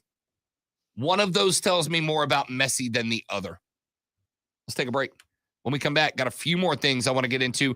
The ACC is looking to get a better media rights deal. Well, ladies and gentlemen, they just signed up for 50 combined football and basketball games to be played on. I'll tell you when we come back. Robin Lonzo, that's a segue, Lonzo. You got it. You got it. That's a tease, That's a tease, baby. Yeah. And we'll pay it off when we come back on the Rob Brown Show in the Fan Upstate. Gables. All right, guys, got a live read. Stay right there. We'll be right back.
Your family's now going to be stuck with this burden.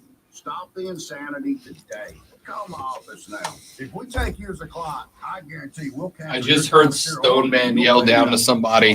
There he is. There he is. There he is. We're going abroad for the first time in years to Spain. Look, boss, no hands. So we started using Babbel. And started learning It's been 10 no hands. Okay, that says no. That's not what I typed in, but Look, Mom, no hands. Look, Mom, no hands. yeah, see, ain't got no hands going on Can there. I just say how hilarious it is to hear like a 50-year-old man saying, "Look, ma, no hands"? What's that guy doing? No, wait, no. I kind of like that. No, wait, no. Oh, no. All right, I am in the cartoon category, so let's throw that out there. So this is, Oh, no. exactly.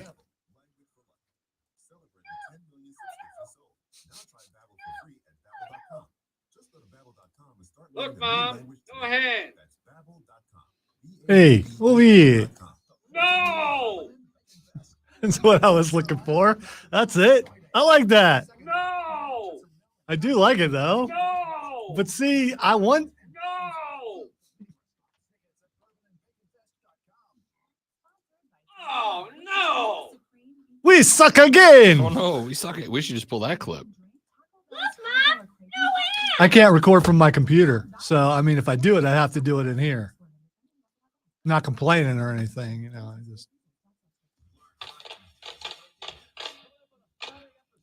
I don't know why if I type in no, which is what I did, tap dancing comes up because of course tap dancing and no are exactly, Do you want to go watch tap dancing? no, I don't. Never have.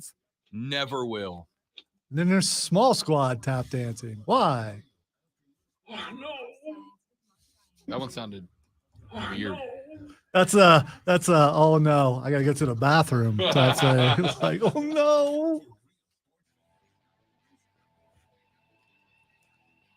We have hit the halftime point, ladies and gentlemen of the Rob Brown Show here on the Fan Upstate. Yesterday, Real quick, I just want to say to all the listeners, my job's cooler than yours. All right, go ahead. Because if you're watching on the stream, I get paid to do that. I mean, there's some great jobs out there, but this one's pretty good. That's a cool job.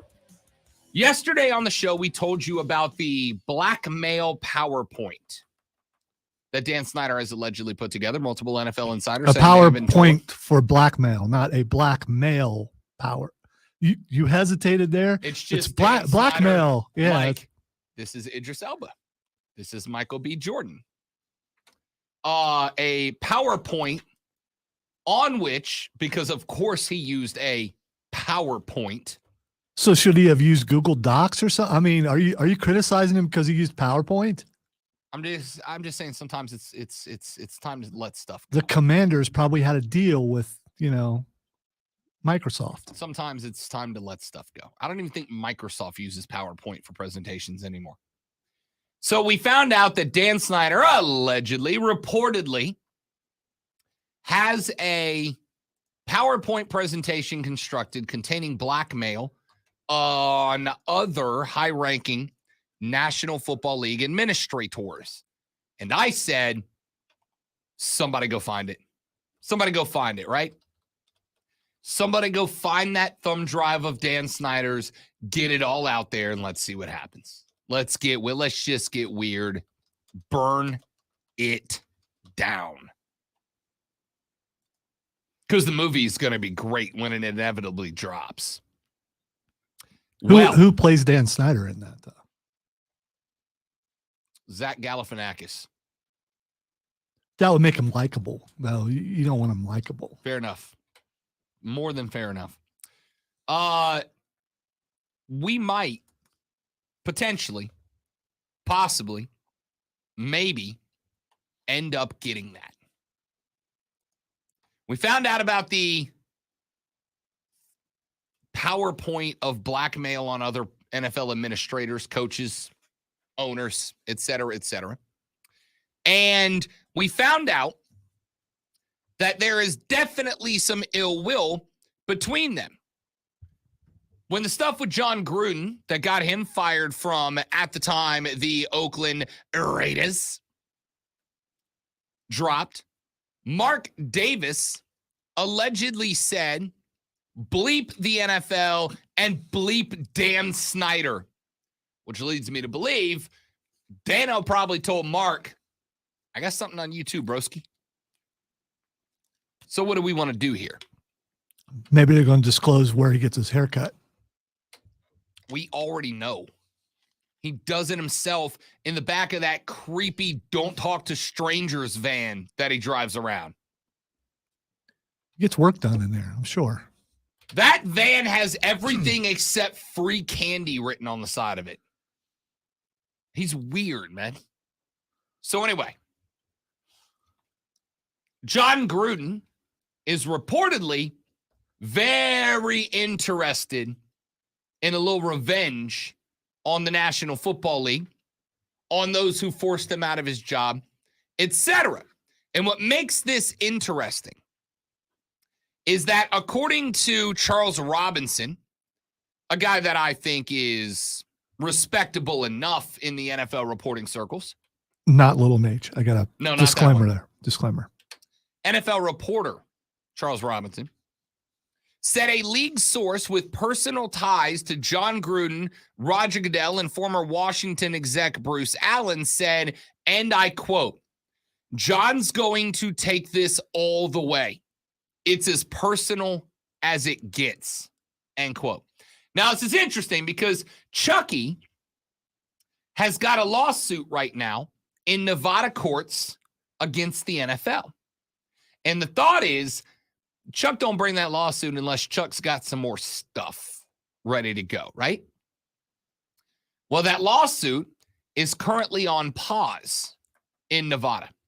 And it's on pause in Nevada because the NFL is trying to convince the courts to force John Gruden to bring that suit to the NFL's own arbitration table to settle it before it goes to court. I find that intriguing because what it says to me, and again, I'm making an assumption here, and you know what they say about assumptions.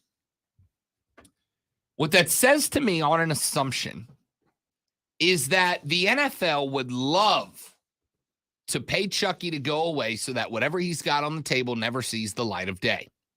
And if I combine that with the fact that Dan Snyder apparently has an entire PowerPoint presentation filled with enough blackmail that the league was like, no, make your money, guy. We're not going to force you out. Go ahead and make that money. Go ahead and make that paper and get going. Maybe Chucky has some of that. Because if Snyder can get it utilizing PIs, John Gruden ain't poor. Well, I think this is how this works. When you send emails, sometimes people respond to said emails. Yep. So if you sent something that could get you fired, maybe there's a chance that someone else responded in the same way. Now, let me say this. This does not clear John Gruden in the things that he said. This does not clear John Gruden from saying some awful stuff. Just because John is trying to sink the rest of the ship doesn't mean that he doesn't deserve to go down on said vessel. But if John Gruden is the villain that decides to bring the rest of the villains down with him, so be it. So be it. I am ready for the circus. I am ready for the clown show. I think we might get our wish. Jeff Pash said, quote, this isn't about money. John doesn't give a bleep about money. He has money, but he thinks Goodell and Jeff Pash bleeped him. You got to get the tense of bleeped right there. He thinks the NFL, he thinks Roger Goodell and Jeff Pash, by the way, is the NFL's general counsel. He's attorney numero uno for the Shield. He thinks Goodell and Jeff Pash bleeped him. He's gunning for all of them. End quote. Now, If I'm going down, I'm taking you all with me. yeah, pretty much. Pretty much. Sounds like a rival mobsters going at it, or the underboss. It very much does. It sounds to me like somebody got cut out of the family. They got thrown under the bus. They were the sacrificial lamb, and they don't like it that much. You know, I'm not a big fan of veal. And here you are treating me like a baby lamb. So it just seems to me like I got some emails. I got some folders. I got some files. And maybe, perchance, they find their way to somebody wearing a badge, you know? Maybe there's a young, intrepid reporter out there. A young man or woman trying to make a name for themselves in the reporting game. And maybe, just maybe, they wake up one day and they go to walk the dog. And when they open the door, there's just a little envelope taped with their name on it. For your eyes only. And if they were to maybe happen to open that envelope, maybe they find just a little thumb drive and a little note that says, from your new BFF, JG. And let's say they were to go to their computer, stick the thumb drive in, open up the files. Maybe they find, I don't know, 2 or 3 of those 650,000 emails that we know are out there. And maybe, just maybe, if that intrepid young reporter decides it's my time, it's my time to take over the business.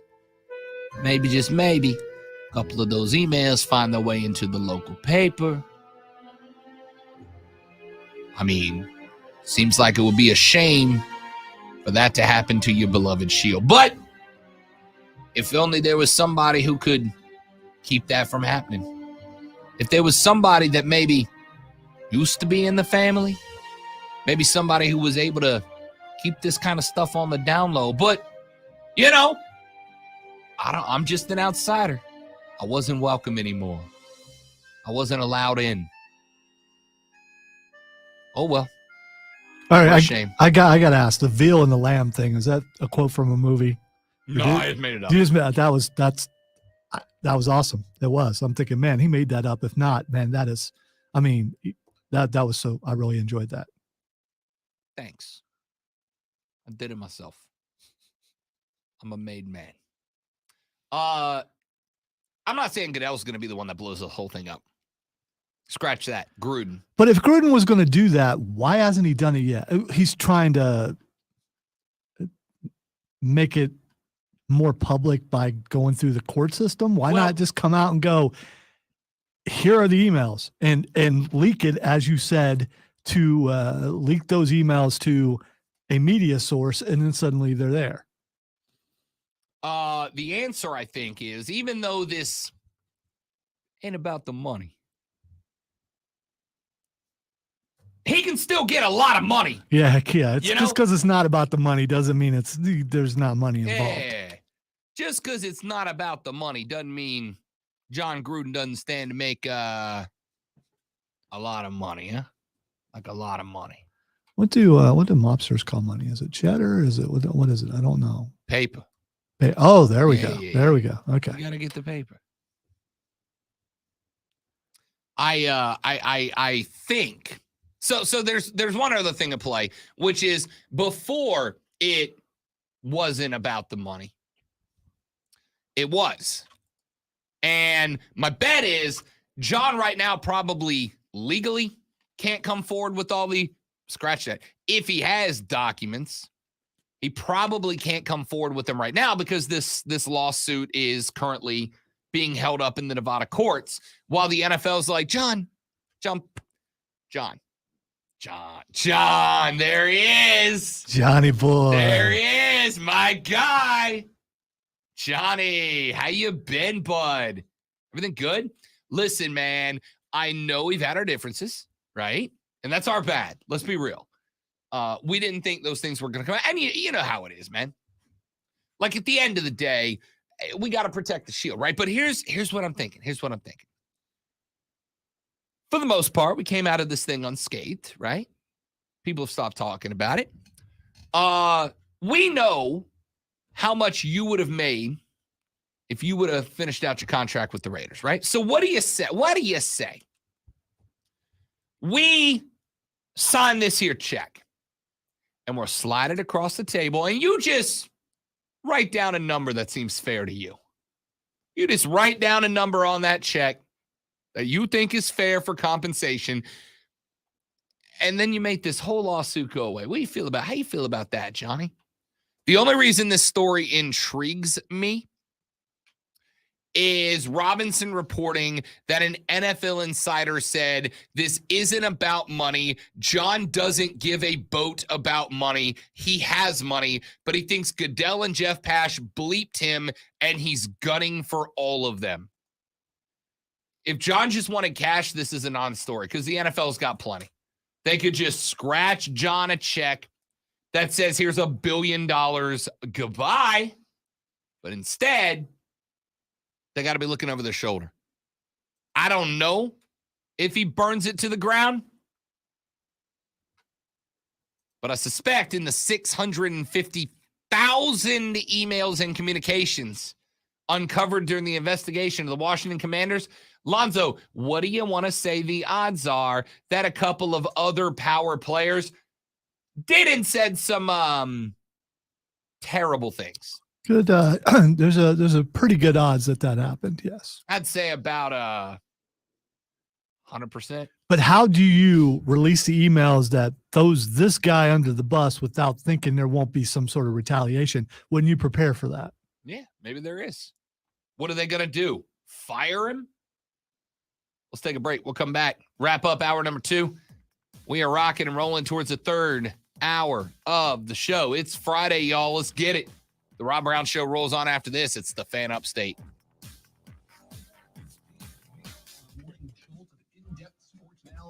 Hey, man. No.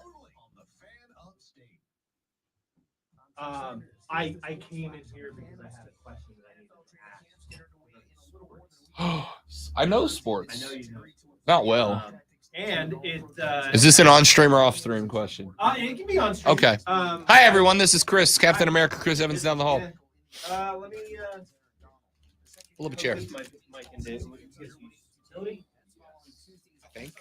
Sure. Yeah, let's pretend you guys can hear me. Okay. I was wandering around the building, and we have these Hoopla TVs, and they show various things. And the one down at Sales actually has some sort of sports news carousel that kind of runs. And one of the things that came up was about the Atlanta Braves. The text. The Atlanta Braves. Exactly. I know. You're fond of. I'm fond of too. But the text was about how the Atlanta Braves were doing very well, even in comparison to the rest of the MLB, and that if they can keep it up, they may be venturing into historic territory. That's not what the question is about. Good, we did a segment on that. Okay, good. No, that's fine. I know it is. I poked that button. If I presuming I hit the right one. Yeah, that's 3. Yeah. Engineer, what was I thinking?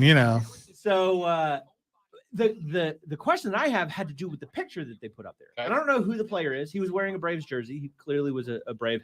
It was an action shot of him running. I'm presuming running bases. But he had a piece of gear on, assuming the picture hasn't been manipulated. Did it look like an his oven left hand. It looked like a mitten.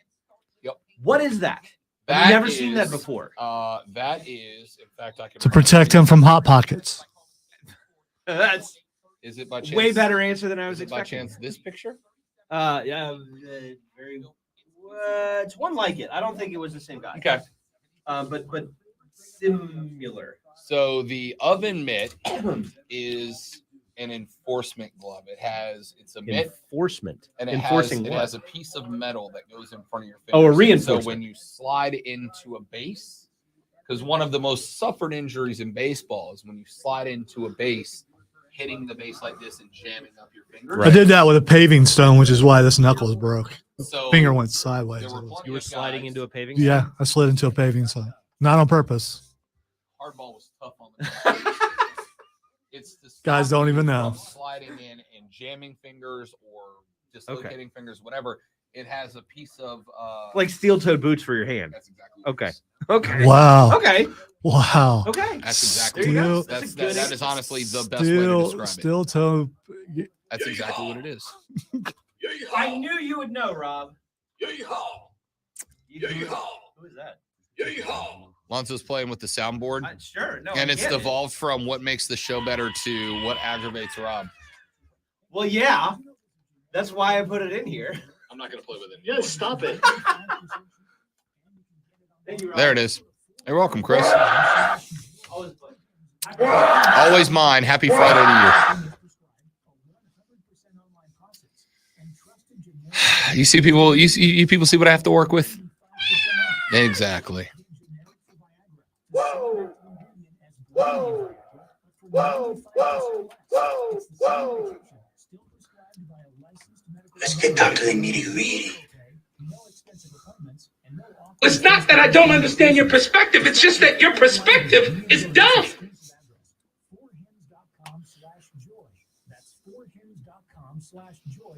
Damn, son, that is one compelling argument. Old Ron Swanson. Brody's right. That is a gnarly. Isn't it comic though? book cover. Isn't it? That's really cool. Did you see the thing above it that I sent you? Mhm.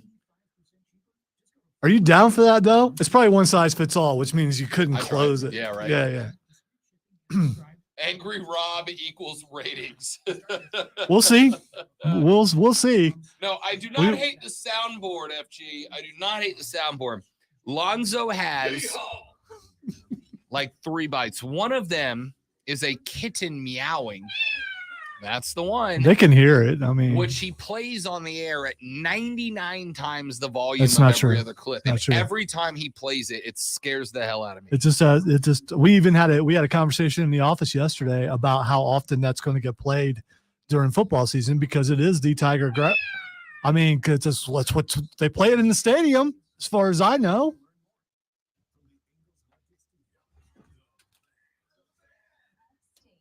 That other show probably has that playing constantly.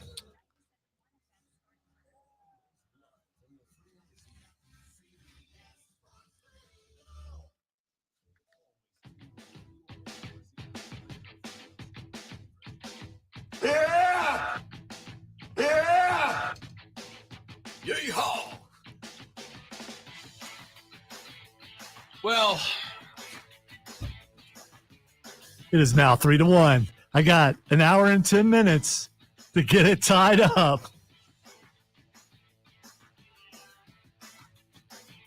I just blew the perfect game. You did. In the bottom of the You ninth. did because I got in your head. Because Unbelievable. Unbleeping believable, man. dude, I mean, a pro doesn't let someone get in their head like that. I mean, you know, Bottom 9, 26 outs, and I choked on the 20. because some announcer talked about it on the air and it jinxed it. That's what Yeah. happened. Yeah, we did talk about it earlier. You brought it up. It is your fault entirely. I say that as if you wouldn't have already taken credit for it.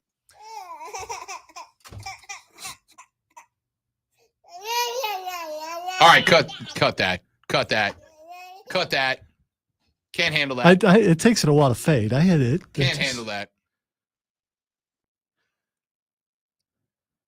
Zoe is playing it with it like a boy who found out that his thing makes him male. Rob, why would you read that? Because it made me you laugh. know what I got to do now. I'm not going to play with it anymore. Yeah, stop it. I mean, come on, dude. Come on, you're better than that. You played right at Kevin played you. Kevin, out of all the people on there, Kevin got you.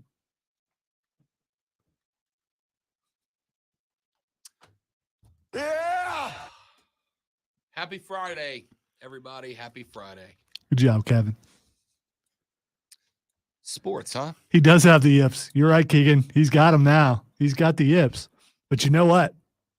This is me trying to coax Rob into doing something that I really want to do. And even Diesel and I were talking about it, and Diesel brought up how cool it would be to have dueling soundboards. And Rob could do that.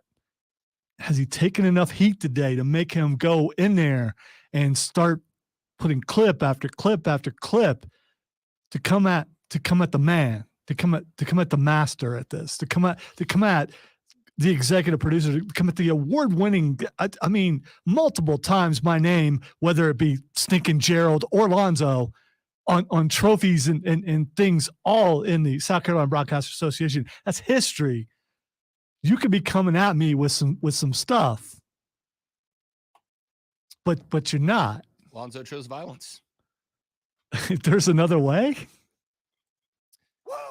The NCAA acknowledged yesterday that it has discussed possible expansion of the NCAA tournament at the NCAA Division I Men's Basketball Committee meeting this week, but the organization said that expansion of the field is, and I quote, not imminent, end quote. Back in January, the NCAA D1 Transformation Committee released a report recommending several changes to college sports, including allowing 25% of teams in sports sponsored by at least 200 schools to compete in annual championship events for men's and women's basketball. That means you could move from 68 teams to as many as 90 when it's all said and done. The Division I Board of Directors approved the recommendation later that month. That was back in January. The committee, according to Dan Gavitt, NCAA Senior Vice President of Basketball, said, quote, must be good stewards for Division I's men's basketball championship. They are committed to doing their due diligence, looking at a few different models to make an informed decision that's in the best interest of the championship, and that may very well may include deciding against expansion, end quote. So yesterday I said, I'm on board, but it should be a slow expansion. Just crank the dial just a little at a time until we find the right mix. Let's not shoot past it because it's going to be hard to walk it back. And then the NCAA said, we agree. I'm good with that. Coming up in the third hour of the show, Lonzo plays sound bites. That's next on the Rob Brown Show and the Fan Upstate. Yeah! So you really think that reverse psychology is going to work on me?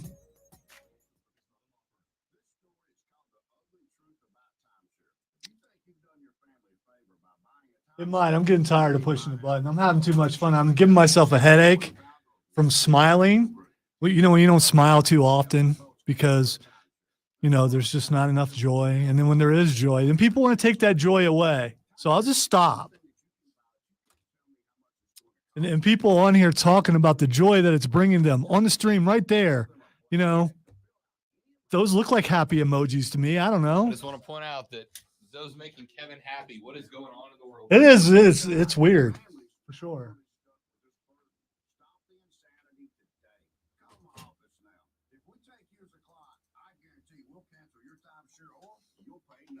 Call for your free information kit. 800-981-4455. That's 800-981-4455. I think the real question is Rob really mad or is it a work? I don't know.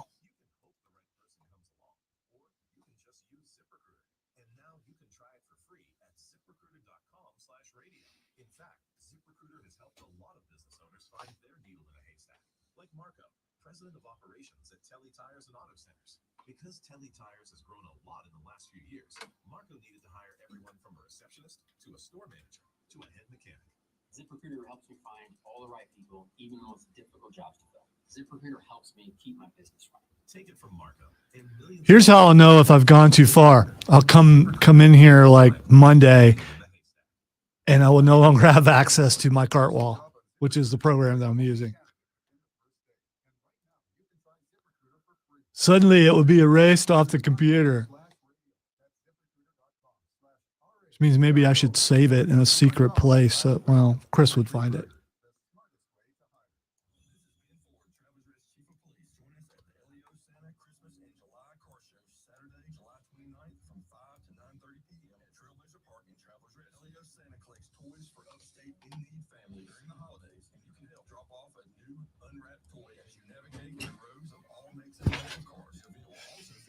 Music, food trucks, police and fire service demonstrations is free to attend. Get the details or register your car at LEOSanta.com, powered by Global Heritage Federal Credit Union. And attorney I need one of those for Saturday. The problem is I don't know.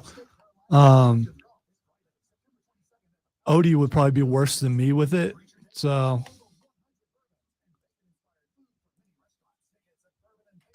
Say that again. talking about Cartwall. When I say worse, I mean, like use it too much to the point where, someone gets upset, that type thing. That's not happening here, but if they did it to me, I probably would get mad. When Rob comes at me with his Cartwall, we'll see if it works.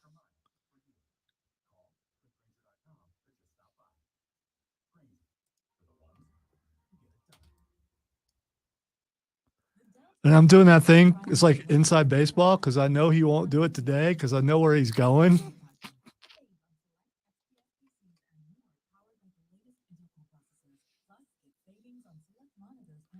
Yeah, I'm not doing that. They did that earlier on the DA show, Kevin. And after Janet Jackson, we had this whole thing about not using scatological references or certain sounds. Well, it's worked its way back in, but you're still not supposed to. Plus, we do highbrow humor here. We don't need any of that. We don't need any of those gas sounds.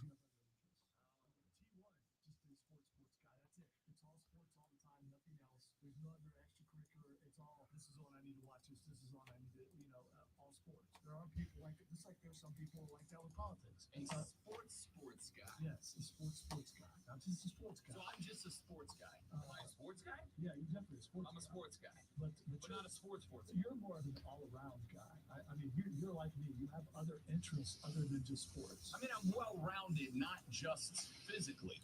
Sturdy. So I would say, I would have assumed I was a sports guy. You're almost. But a true sports guy, there's nothing else but sports. Same great show, new time. The Rob Brown Show.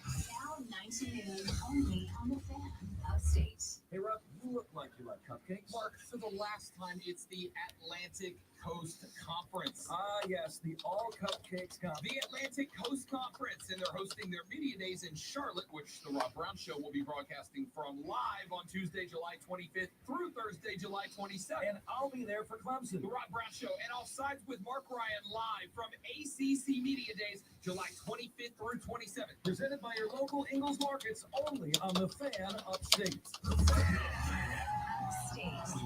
I would say, hey, Kevin, send me some examples of nose whistles, but I really don't want you to send those to me. If it has your name on it and it's an attached file, I'm not opening that. Just want you to know that.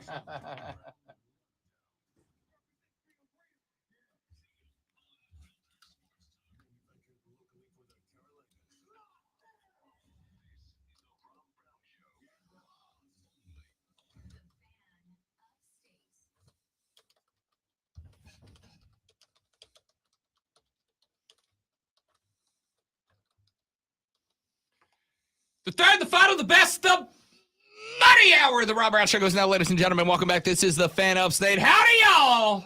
Happy Friday. Hope you're having a good one so far. I am Rob Brown, the great one, the Sultan of Swag, the Professor of Perfection, the Wizard of Wave, Colonel Grudge, hashtag Dad Kicks, the Alpha and the Omega of the Fan Upstate. Lonzo, almost ran out of breath on that one, is on the other side of the metaphorical glass and the literal board today on the ones and twos. All right, so now I'm going to have to do a parody song of Sultans of Swing and make it the Sultans of Swag and just make it all about me. I do really love that song. So, It's a banger. Mark Knopfler, that dude can play. Absolute banger. Dick Vitale. When we say college sports broadcaster, there's an upper echelon that I think we talk about, right? In fact, the other day, I saw a tweet come up that asked if you could only if you could only watch one broadcaster call college football games for the rest of your life, who's it going to be? And the options were Keith Jackson, Brent Musburger, Gus Johnson, or Ron Franklin. I would also like to put Uncle Vern in there as well. You know, they each have their positives. I got to go with Keith Jackson. You got to go with Keith Jackson. Unless there's a hot girlfriend in the audience, then you got to go with Brent. Yeah, but that's only for the lulz. That's only for the lulz.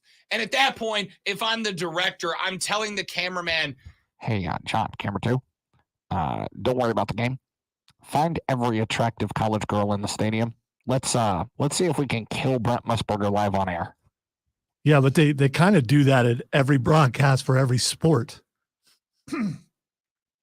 Ladies and gentlemen, sad news today is Brent Musburger passed away. Don't do that. You can't. No. That was a joke, by the way. That was a joke. It wasn't an erroneous report. As far as we know, Brent is doing well. You didn't let me get to the punchline. Yeah, because you concerned me there when you do that, because I don't want you to get in trouble. So I mean, There's a punchline there. Okay, we'll do it. During the autopsy, it was never mind. No, I can't. It was gonna be. I'll just say it was gonna be a blood flow joke. I like a Master Roshi situation. All right, so you or a Sanji, if you will. Yeah, I'm going straight up anime. So I was concerned. I apologize for killing the bit, but I got really worried there for a second. I was just gonna say, as many times as we've made national news. I mean, so they're listening to when we say something, and next thing you know, it's picked up everywhere. And then so I just I wanted to kill it, if you will, before it. Yeah. I think the joke there is one that's not going to surprise Brent Musburger. That we all think Brent Musburger gets a little creepy sometimes, right? Like we know. How many times did he need to show AJ McCarron's mom and girlfriend before we're like, Brent, we get it. You think they're attractive, buddy. We got it. So do we. Brent has no control over where the camera goes. That was the cameraman, and he just commented on it. Yeah, but every time they turn it and you start hearing heavy breathing on the mic, that was the problem. Brent's like 97 years old. Heavy breathing is like he turned his head. All I can say is I hope I'm that viral, both, when I get to that age. That made me think of Twitter trending topics. You'll see why later. Can't wait. That's foreshadowing. Can't wait. So the tweet was, you only get to watch one more college football game before you die. Who do you want doing play-by-play? Keith Jackson, Brent Musburger, Gus Johnson, or Ron Franklin? I would also submit Uncle Vern to that list, and one texter wants to put in Eli Gold, Alabama, which I would agree Eli Gold is radio. I think you got to go with Keith Jackson. I think Keith Jackson's still my answer. You got to. Yeah. I don't disagree. Okay? I don't disagree. But I would say college basketball's answer to those guys is Dickie V, right? I doubt it works, but there's a button there. It's pretty old. Oh, this thing's roasted dead. It's been in the windowsill too. When we first got it, it worked really well. Bro, this bobblehead has been in the window longer than I've been here. And I got $100 says none of y'all changed the batteries. Retired Greg McKinney got that. And so it did work because he played it a bunch on the air when it came. It's a limited edition collectible. That's right. And he left it here for us. No, he didn't. He forgot it here. And no, he remind him. He left it here for us because he loved the station and me especially. Just like Rob does. Yeah. I play a sound here, but Rob doesn't want me to. Dick Vitale is the voice of college basketball at this point, right? Now, there are some other guys that are in there. Gus Johnson is a crossover. He's one of the guys. Bill Walton. Bill Walton's the best part about staying up late on any given night of the week when it's late night Pac-12 basketball. Hearing Bill get wild towards the end of games is great. But sometimes it's like out of nowhere and has nothing to do with anything. And you're like, what the heck is he on right now? And I love it. I love it. You need to know how your micro dosages are supposed to work. I'm pretty sure Bill's got you. He's got like an entire documentary about him out there. I haven't watched it. I'm going to probably watch it this weekend. I'm going to and I'm going to burn through a couple of episodes of Quarterback this weekend. I had like 5 people, including you, text me yesterday like, you have to watch these. You know who the producer is of those things? The guy with a really large forehead. Peyton Manning. That's exactly correct. The reason I bring up Dick Vitale, he put up a social media post earlier this week saying that he has been diagnosed with cancer of the vocal cords. Dickie V has fought melanoma and lymphoma so far. He now has vocal cord cancer. He will need 6 weeks of radiation to treat it. He said his doctor told him that it has an extremely high cure rate and that radiation, not more surgery, is the best path. He said, quote, I plan to fight like hell to be ready to call games when the college hoop season tips off in the fall. Dr. Z feels that the scenario is entirely possible. I want to say that I have been touched by the tweets, texts, notes, and prayers, and will ask you to continue to send positive vibes, end quote. Y'all, look, I don't care if you pray or you send positive vibes, whatever it is that you do, y'all, Dickie V is 84, and I wish I had half the energy he brings to a basketball game. There's just no off switch for Dickie V. The dude is the best. I met Dick Vitale in Tallahassee 2007, 8. I was maybe a year into my broadcasting career. And I got the chance to interview the guy down in Tallahassee. He was there for an FSU Duke game. And so my station sent me over to interview him. Incredible person. The dude was incredible. For the record, when I walked in, he was at the FSU library in Tallahassee. That's where he was doing a book signing and doing media interviews. And when I walked in... Wait, they have a library? Good one, Zoe. I can't. Good one. I had to. It does. It's all coloring books, though. You can learn stuff from them. I rolled up in there. I was standing off to the side, waiting because we had a media interview time, right? And he's signing autographs, and he takes a little bit of a break. And I'm standing off to the side, and I picked up a copy of the book. And I was standing like next to the checkout desk, right, where you would pay for your stuff before you left. And so I was standing next to the desk, and I was reading his book, and Dickie V walks right by me, and he looks and he goes, "You enjoying the book?" And I was like, "Oh yeah, man, it's awesome." He takes it out of my hands. He puts it on the counter. He calls the lady over, and he's like, "I want to get this for him." And Dickie V bought me my copy of Dick Vitale's book. Dude, that's really It was cool. great. Yeah. He did not know I was there for a media interview. I didn't have on a press pass. I didn't have on a name badge. I was literally, because I was there like half an hour early, I was just standing off to the side reading through the book because I'm like, all right, let me see if I can find maybe something in here that I can bounce off him during, because I had like 7 minutes of interview. Let me see if I can bounce something off of him out of the book. And he walks over, he's like, "You enjoying the book?" "Yeah."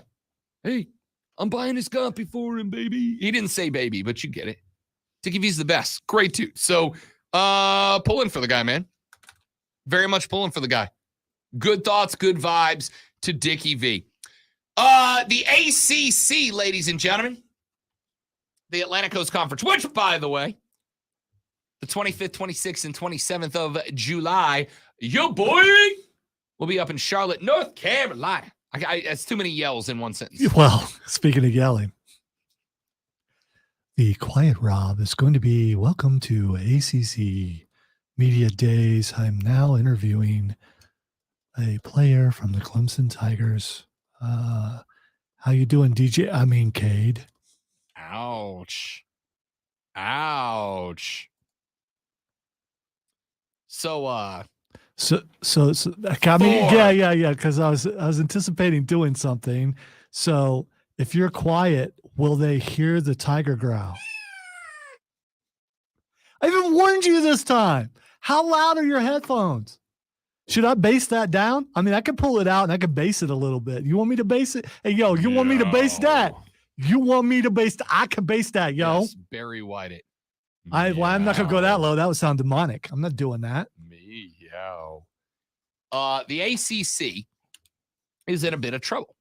The ACC signed a 20-year media rights agreement, which at the time it kind of felt like it was going to make a little bit of sense, right? You want to get locked in. You want to get locked in long term. You don't want to have to worry at any given point about constantly renegotiating a new deal. The problem is since they signed a 20-year contract, that runs through forever from now, they got to come up with something new. Florida State is not happy with the revenue distribution model. Clemson is not happy with the revenue distribution model. So this has nothing to do with quality of play. This just has to do with, okay. So would better quality of play make the distribution model easier? Stay tuned, Lonzo, because you are right ahead of me. I got to stop doing that.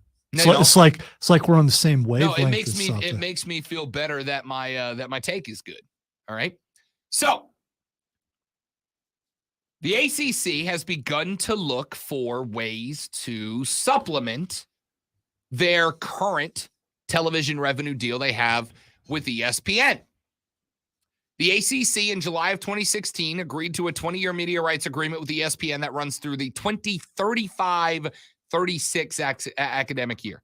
Well, we have already watched the Big Ten and the SEC fly past them in terms of revenue coming in from television. And I got news for you. If the Big 12 expands the way they want to, and they're trying to, even with the loss of Texas and Oklahoma, in 5, 6, 7 years, their media rights deal might be more valuable than the Atlantic Coast Conference. And the ACC cannot survive with that. So they have started to look for additional revenue streams. And they found one, Lonzo, because yesterday they signed a deal of rights for 50 ACC games beginning on September 9th with Pitt's football game against Cincinnati, then rolling into 13 different ACC football games airing on Saturdays, which will broadcast then 28 ACC men's and women's basketball games throughout December, January, and February. Ladies and gentlemen, the ACC has signed a deal with the illustrious CW. Well, they're done with all their comic book shows now. I don't think there's well, actually there's only one left. So they got to fill that time with something. Flash is done, Arrow's done, Supergirl's, all those. So they got to fill that time with something that people will watch. Can't wait to check out that big matchup between Syracuse and Pitt on the CW after this syndicated rerun of The Flash. Look, I'll say this. For the ACC, the fact that you have this option on the table, that's a good thing. The CW is not a nobody network. It's certainly not ESPN, ABC, Fox Sports, whatever. But it's not a nobody network. You know how I know it's not a nobody network? Because when I said that, you all laughed. Why did you laugh? Because you know the CW, right? It is better than me going, they signed on with the blah, blah, blah, blah network, and you going, what the hell is that? I don't think I have that in my cable package. It might not be the most prestigious of networks, but you know the CW, and I know you know the CW because when I said the CW, Lonzo immediately started building the Flash jokes in his head. Yeah, but it's me. I mean, that's the kind of stuff I watch. But I think it's either that or teen dramas is what the CW has been known for. It definitely has not. Sure. It hasn't been known for sports. For sure. So here's the good news. You have got nationally broadcasted television networks that want to put your football games, even your bad ones, because keep in mind, basically the CW is going to get whatever ACC games are left over after ABC, ESPN, Disney pick the ones they want, right? Like the CW is never going to get to open with Florida State, Miami. They're never getting Clemson, Florida State. North Carolina State's not going on the C-Dub. All of those are going on the big stick. But you can still put the next batch of games up there. The good news here for the ACC and seeing that a network wants to play ball with you and wants to air some of your stuff is this. You have a real opportunity here. And the opportunity you have, Lonzo, is to start kicking your teams in the rear end and getting them to play better football, right? Because here's the thing. I could play a good football game on whatever network. And if it's a good football game, people are going to turn up and watch it. But is anybody tuning in for Pitt v. Cincinnati today? Now, all right, what was anybody tuning in for that? Would anyone tune in for that no matter what station? If it was in prime time, are people watching? No, but before this, it wasn't anywhere. This was going to be a non-broadcasted game, right? You'd had to tune in and pay money to a knockoff pay-per-view stream somewhere to watch it. Now you can watch it. So the opportunity for the ACC arises that direction. I want you to think about it this way. A couple of years ago, Lonzo, Cincinnati accomplished something in the world of college football. A couple of years ago, they went somewhere they did not belong. That is correct. A couple of years ago, Cincinnati played in the college football semifinals. They got their asses kicked, but they were there. A couple of years ago, and a certain coach parlayed that into a big-time coaching job. Without a doubt. A couple of years ago, Pittsburgh had a young man by the name of Kenny Pickett. Kenny Pickett did some work when he was there. Now, we didn't get to a playoff berth. But Pitt had the best football team they had since ever, right? So the teams within the ACC can be good. It's hard. It's hard to do it. You got to hit on the right coach, the right quarterback, the right player, the right everything. But if you can do it, this can help the ACC. Let's talk about a real football conference here. SEC. Tennessee will not receive a postseason ban for the hundreds of infractions within the football program. Under Jeremy Pruitt, the Vols will be financially penalized over $8 million. Pruitt has received a 6-year show cause order. What's a show cause order? Because I don't know what that is. Hang on. I just found the document. Nicole Auerbach, who is a senior writer for The Athletic, just dropped the document from Tennessee's hearings. Nicole says the NCAA over three seasons, the Tennessee football program committed 18 level 1 violations encompassing more than 200 individual. Oh, I thought you were being smart-castic. All right, so did that lead to a lot of victories?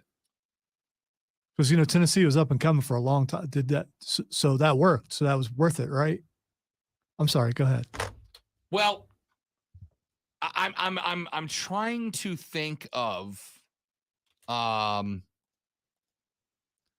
if you're going to cheat, okay, and I'm not saying that I'm encouraging it, and I would never speak for Robin saying that he's encouraging it, but if you're going to cheat, at least get a championship out of it, or a sniff of a championship out of it, or else you don't know how to cheat.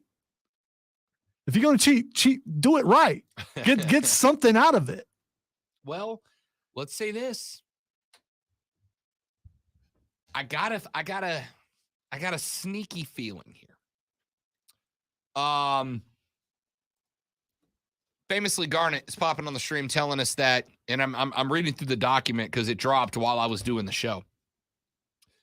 Here it is in the document. Here's what Tennessee has for punishment: 5 years of probation, a reduction in football scholarships by a total of 28 during the term of probation, including at least 2 scholarships every year. So they can't stack them all up in 1 year. You got to do at least 2 every year.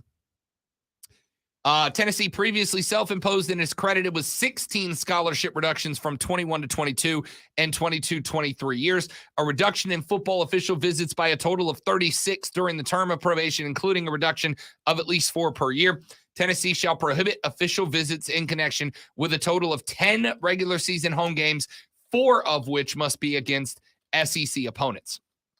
And there's a lot more to it that I'll take a look over, and we might go live later on during the day to discuss this, because I don't know that well. I guess we got another segment before we get to Twitter.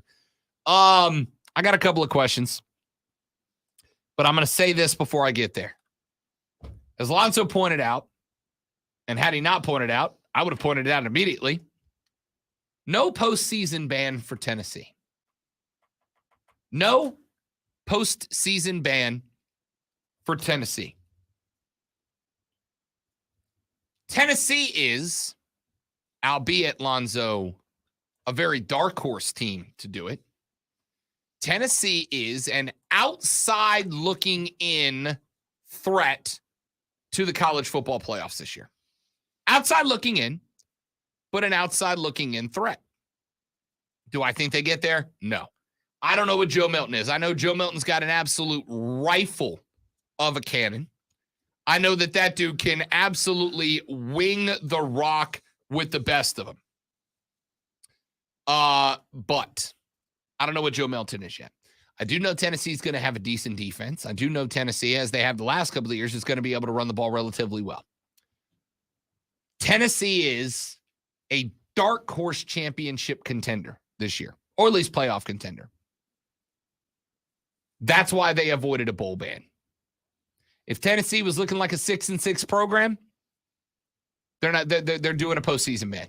If they're looking like a 7-5 program, they're taking a postseason ban. Come on, they don't look at it that way. That would be unfair. That would be special treatment. That doesn't happen. I don't think it's so much special treatment as It would be next year for sure, when suddenly 12 teams are eligible to be in the playoff. Oh, for sure. Yeah.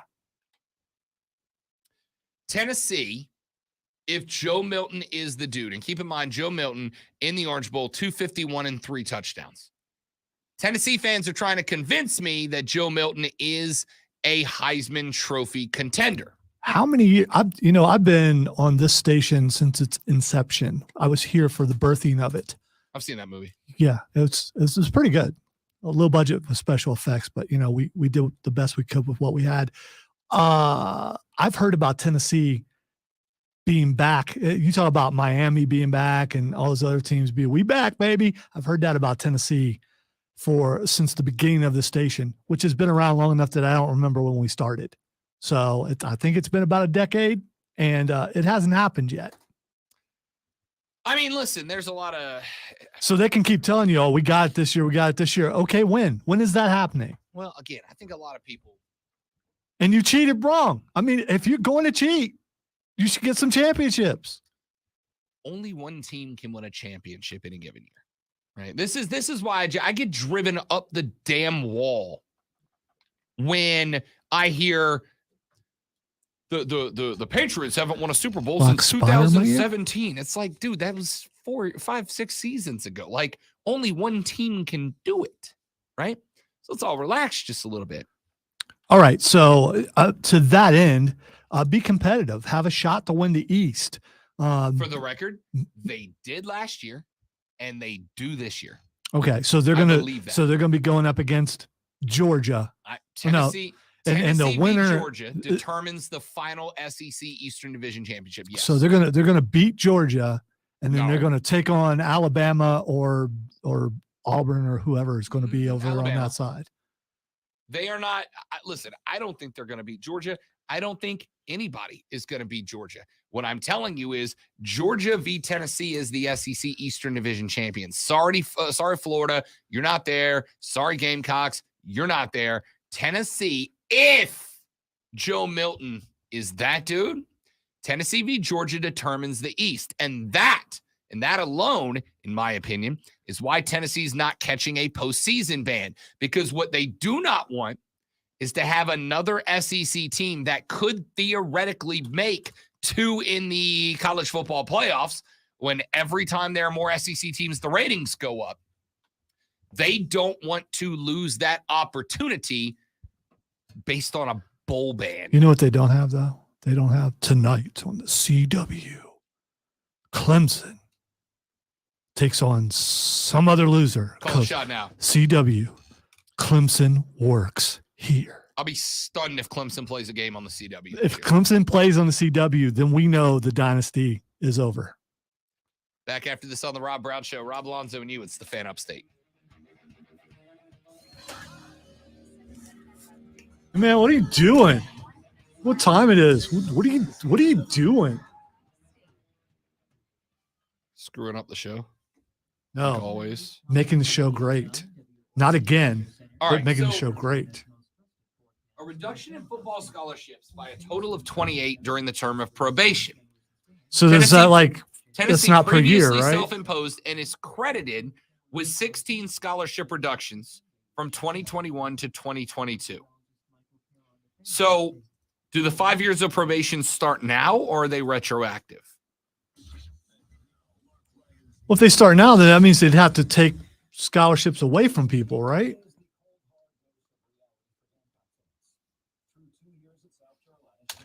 I don't know, man. Okay, it's so lame. Such a lame take. Some research of Hadoop.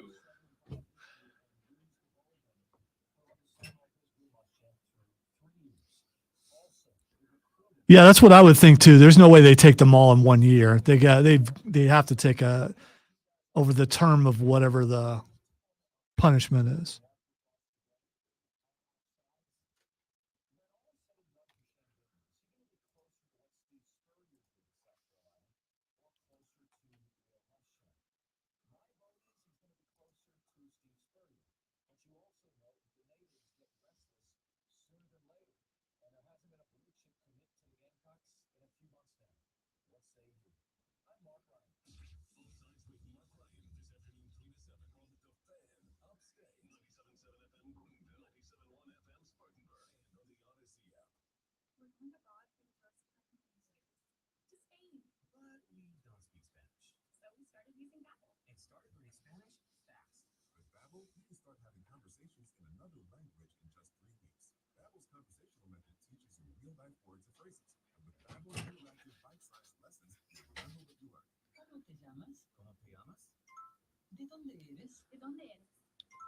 So Hopkins was trending again, and I'm like, okay, has he signed finally?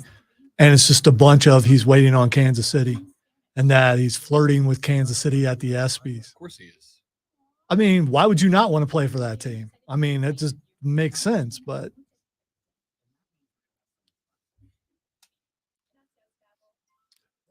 that would shock the world, James. Let's see. But they've shocked the world before. Ask Alabama about that. I know it was years ago. Ooh. DraftKings on Tuesday, which was the day of the ESPYs. DraftKings moved the Titans from plus 500 to minus 300 and dropped the Patriots from plus 250 to plus 425. The next two closest teams are the Chiefs and Bills at plus 800. So they're saying it's going to be the Titans then, right? Yeah. We'll see. James said South Carolina is going to beat Georgia and shock the world. Yeah, that's it. All right. So if you split 5 years of 5 years of probation and a reduction in football scholarships by a total of 28 during the term of probation, including at least 2 scholarships each year. So if it's 28 over the next 5 years, they've got to do at least 5 every year. Unless they just pick a year where they stack a bunch of them. But if they are crediting them with 16 reductions. So that means they only have 12 left. Which means they would do 3 and 4 most years. Okay, so they are credited with 16 scholarship reductions from the 21-22 and 22-23 seasons. So so it's basically 12 over the next 5 years.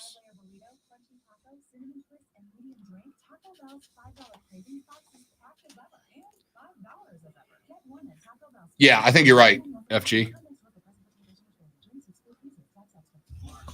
Yeah. That's not how we do that around here. I'm not doing that other thing. I got to save my voice for other stuff.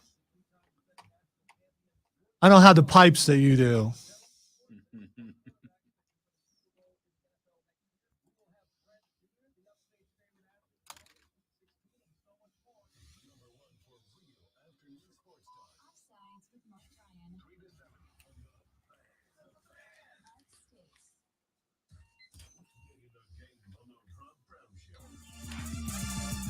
Yeah! Yeah. Yeah! Yeah. Yeah! Yeah. Yeah! The Rob Brown Show continues. It is the Fan Upstate. All right. Woo! So I spent the break looking at these Tennessee violation consequences. 5 years probation, a reduction in football scholarships by a total of 28 during the term of the probation. But they are credited with 16 already. So they have 12 scholarship reductions over the next 5 years. They must do at least 2 each scholarship year, meaning that you're going to basically have 3 or 4 scholarship reductions every year over the next 5 seasons. A reduction in football official visits by a total of 36 over the next 5 years, including a reduction of at least 4 per year. Tennessee shall also prohibit official visits in connection with a total of 10 regular season games, 4 of which must be against SEC opponents. So they will take 6 non-conference games off their official visit list, 4 against the SEC, meaning they're probably not bringing in anybody to watch them play Vanderbilt. Tennessee's previously self-imposed and is credited with a reduction of 7 official visits. So actually, does that mean it's only 3? I wish they'd be more clear with this. A reduction in football unofficial visits by a total of 40. Tennessee shall prohibit unofficial visits in connection with 10 regular season games, 4 of which are against SEC. They previously self-imposed and is credited with a 6-week reduction in 21 and 2 during 02, and the school can be credited for any additional reductions imposed for regular season home games during the 22-23 academic year. And there's a bunch more stuff, a bunch of show cause stuff, etc. The show cause stuff is interesting. A show cause penalty, as the NCAA looks at it, is an administrative punishment ordering that any NCAA penalty is imposed on a coach found to have committed major rules violations will stay in effect against that coach for a specified period of time and could also be transferred to any other NCAA member school that hires the coach while the sanctions are still in effect. So if Jeremy Pruitt was to leave Tennessee and go somewhere else, right? It basically means you can't run. You can't just go to another school and then Josh Heupel and Jeremy Pruitt. You can't just go to another school and you're scot-free. Show cause means that they can follow you there. The school and coach are required to send letters to the NCAA agreeing to abide by any restrictions imposed. They must also report back to the NCAA every 6 months until either the end of the coach's employment or the end of the show cause penalty, whichever comes first.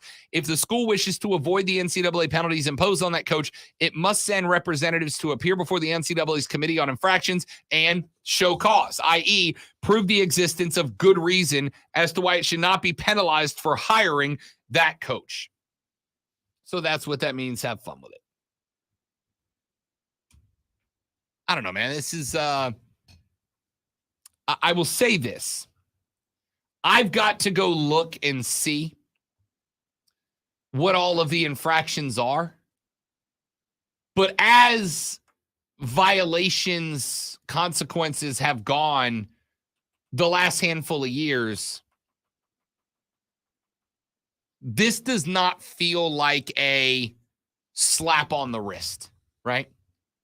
4 scholarships a year over 5 years, roughly. It's 3 to 4 over 5 years. Is not minor. And there's a couple of interesting ones down towards the bottom of this list, right? Aside from the show cause stuff for the previous coach. Here's one. During the 23-24 academic year, Tennessee shall forgo the purchase of advertising with all football postseason broadcast in which it is a participant. That means if Tennessee was to, let's say, make the playoffs, the University of Tennessee cannot buy advertising during that, which if you watched last year, you know that during the Georgia-Ohio State game, you got blasted with commercials. Advertising, come to the Ohio State University. And then the Georgia advertisements, which was just a guy in overalls going, You do that so well. If you really want to hurt the school, and I know I'm guessing what the response is going to be to this, put sanctions on their ability to earn NIL money. I mean, oof. That's going to hurt worse than the scholarship. You're not wrong. Especially for the the student athletes who would actually earn said money. The student athletes. They're not going to do that, and I'll tell you why. Because that hurts players that had nothing to do with it. Plus, if you do that, then you're proving that you do have something to do with NIL, even though you're trying to keep it separate. No, you don't. You just if you were to say Tennessee football players, It would hurt them though, wouldn't it? can now not own more or can now not make more than X $1,000 combined between all of them. You're placing grievous injury on players who had nothing to do with violations. No, you're right. You're absolutely right. Would it hurt Tennessee? Yes. But that's the whole point of a punishment, to hurt the school, and you hurt the school by Lonzo, if making the players hurt. if you- It's just how if that works. You rob a bank, you don't say we're going to hurt the bank robber by putting his whole family in jail. You hurt the guy who did the thing. No. This all those kids work there. So you are Yeah, and if the boss commits fraud, you don't walk in and take the janitor to jail. I don't know our janitor, so I can't comment on that. You say it doesn't mean you send him to jail. The point is you would be hurting the kids who had nothing to do with it. So that's never going to fly, and it shouldn't fly, for the record. But again, it would hurt them Sure it if you want to do a punishment that's going to hurt the school by hurting the players hurts the school, because what it does is like, okay, I can't make I can't make this money there because they're under sanctions. So I'm going to go to this school where I can make the money. No, we all understand what you're saying and how it works. I'm saying that's bad. I'm saying that's a bad thing to do. You don't hurt somebody not involved with the crime to punish the criminal.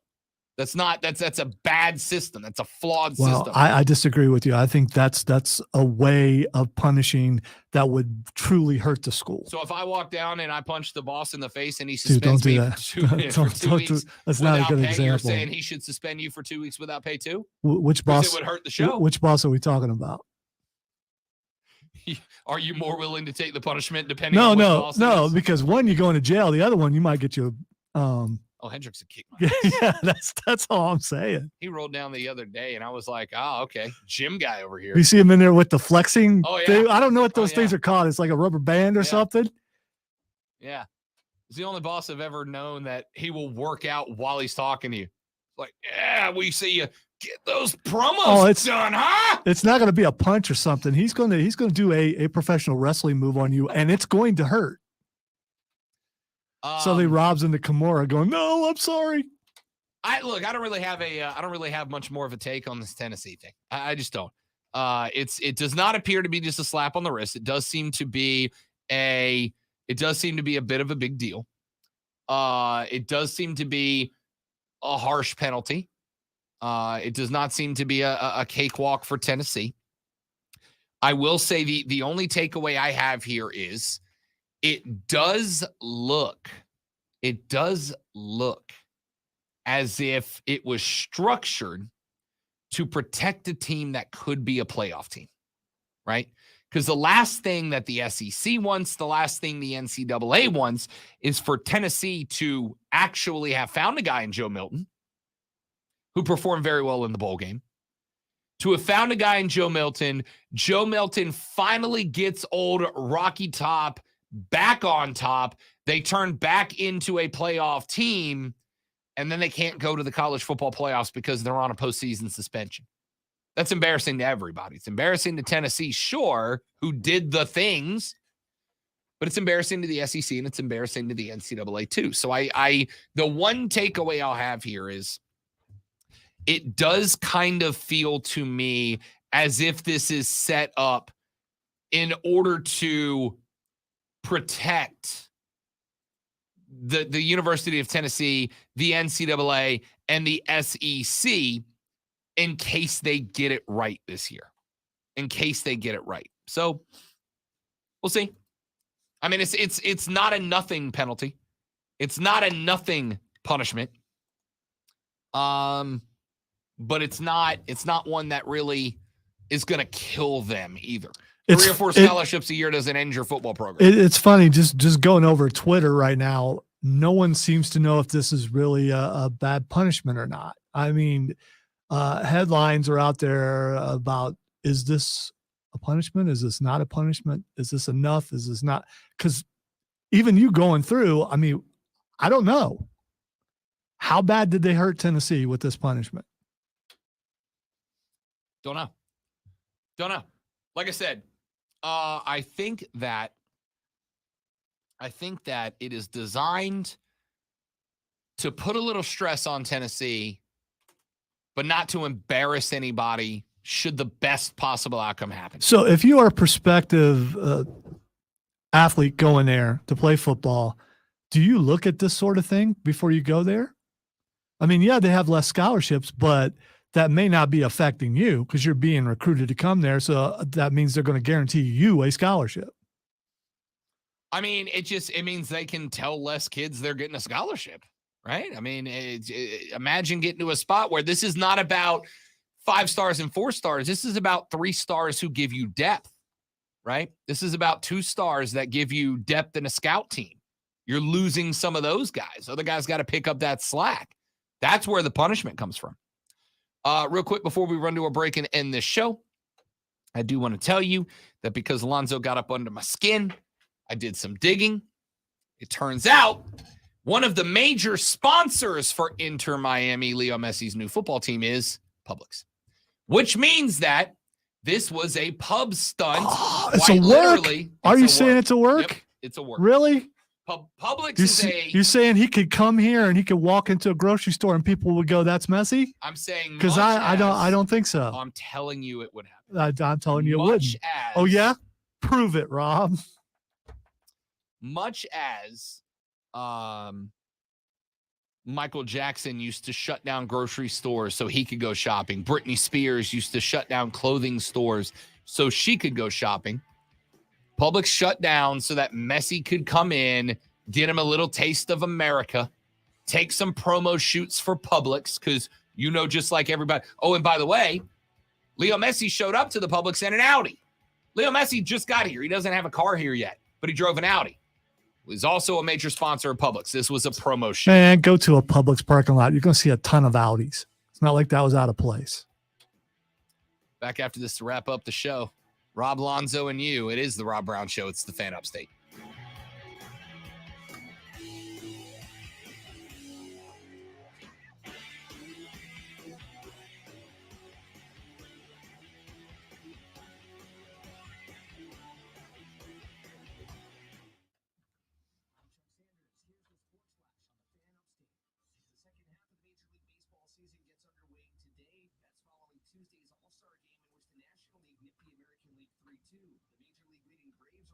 And 2 days in a row, I'm tired after this show. Yesterday, it's because everybody was yelling, and today it's because it was just too much laughing. Can we just have like a low-key show where we're just not having fun? Can we have that? Good thing we have the weekend to cool off. I am leaving immediately after the show to go to Charleston. Do they like hide all their stuff like Hilton Head does? Have you been to Hilton Head? I have not been to Hilton Where Head. they hide their stores and stuff behind hedges and things, and they have to have really small signs that say Walmart on them and everything because they don't want to clutter up the look of the. I will say Charleston. I love Charleston. I shouldn't have said I love Charleston. I still have never been there before. That's the reason why I'm I love Charleston. If I feel like I would be out of place in Charleston. You would not. And the reason why is Charleston is a remarkably diverse place. So there's long hairs there? There's long hairs. So my people are there. There's bumpkins. There's city folks. There's 1%ers. There's golfers. There's yachters. Yachters. There's everybody. Everybody's repped in Chucktown. So could I look and go, hey, there goes a yachter? Do they just wear the captain's hats? Is that All the how that time. works? Okay. All right. I'm just trying to learn, people. Every day you should try to learn something. I've never been to Charleston because should go. I'm poor. I mean, that's really what it comes down to. Charleston ain't cheap. You're not wrong. The only reason why I went to Hilton Head is because my daughter was playing in the state championship for softball, which they won, but this was a few years ago.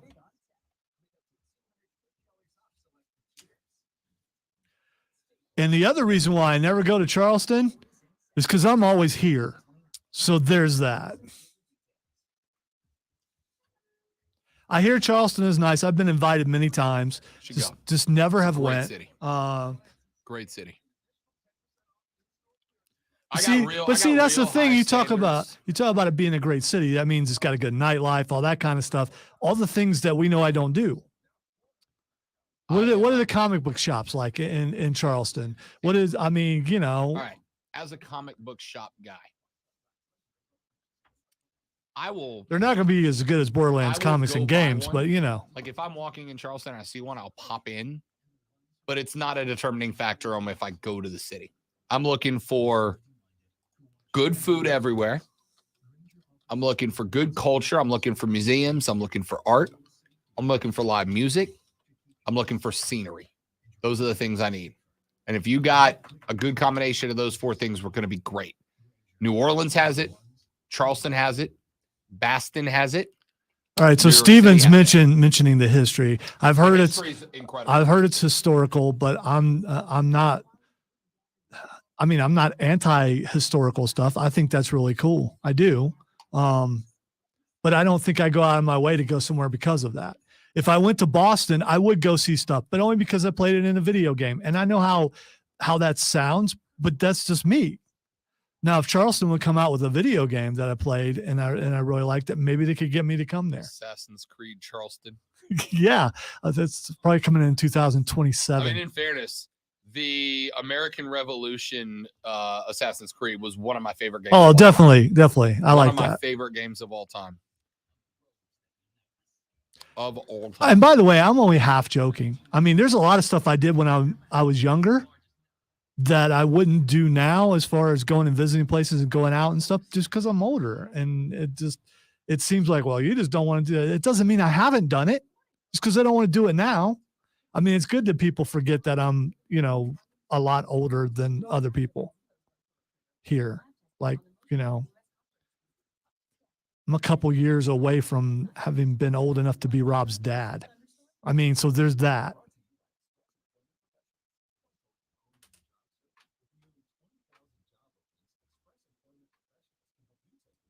That's the thing I hate. It's like, well, you've got to do this. You've got to. And it doesn't mean I haven't done something similar.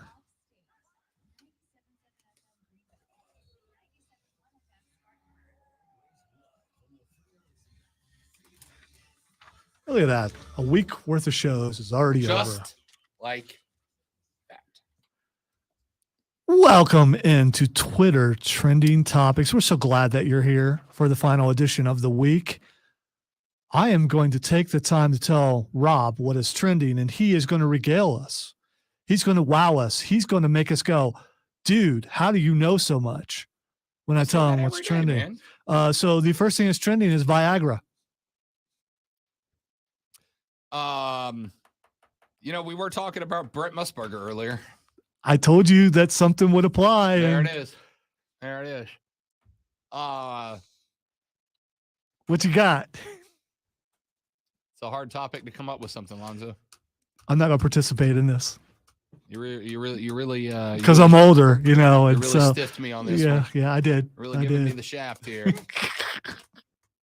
I got to admit, I didn't click on it. I don't know why it's trending. Probably for the best. Yeah, I'm not trying. Probably for the I'm best. not clicking on that. But something like that is trending. You got to put it in there because it was trending, right? Yeah, of course. I'm not mad about it. Okay, all right. I'm not entirely sure how to address it. Is all. All right, so let's move on. The next thing that's trending is Shawn Michaels. HBK. First off, NXT's been really good the last couple of weeks. HBK gets a lot of credit for that. Second off, MJF did the HBK run, which is why it's trending. and it was awesome. That's why it's Yep. trending. Awesome. It's being compared to that. They're talking about that and talking about exactly what I said to you earlier in the office, the Roddy thing. So Sure. the same thing that Roderick Strong used to do, MJF is doing right now. So they're setting up a nice little thing for later for when Roderick Strong beats up MJF or attempts it anyway. I'm here for it.